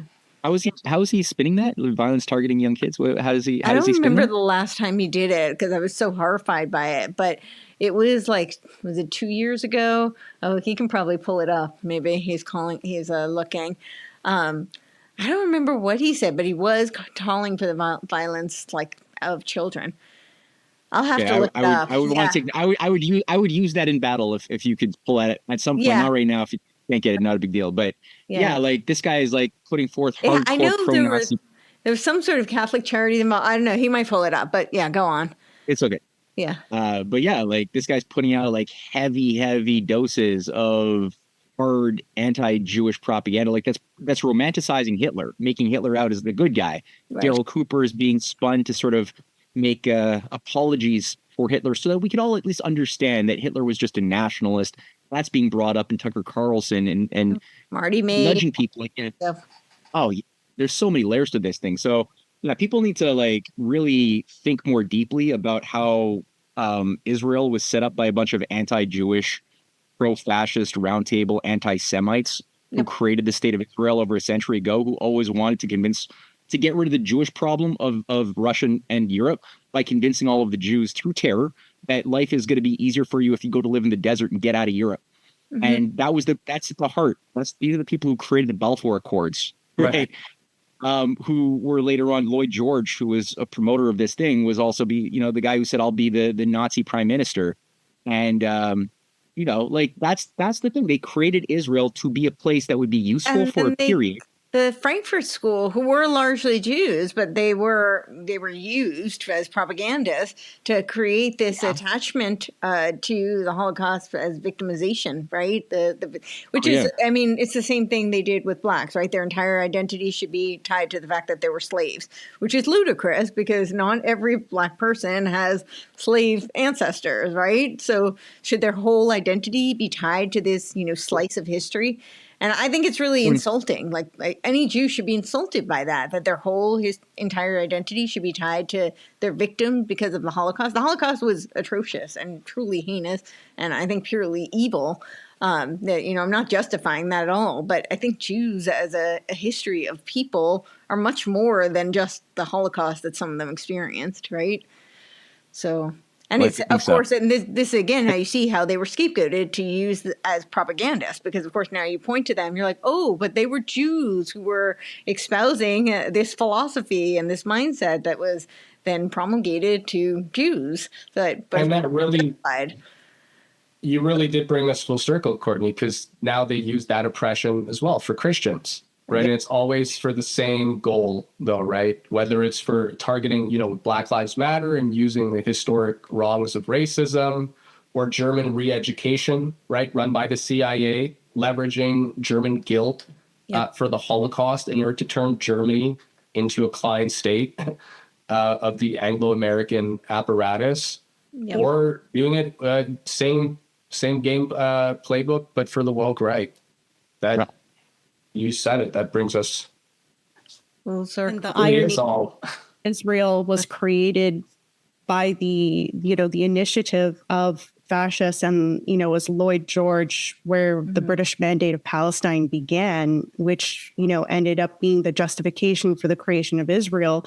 And then you had a Jewish people who were also corrupted, ironically, by the blood and soil idea that they were fleeing from these radical areas in Europe.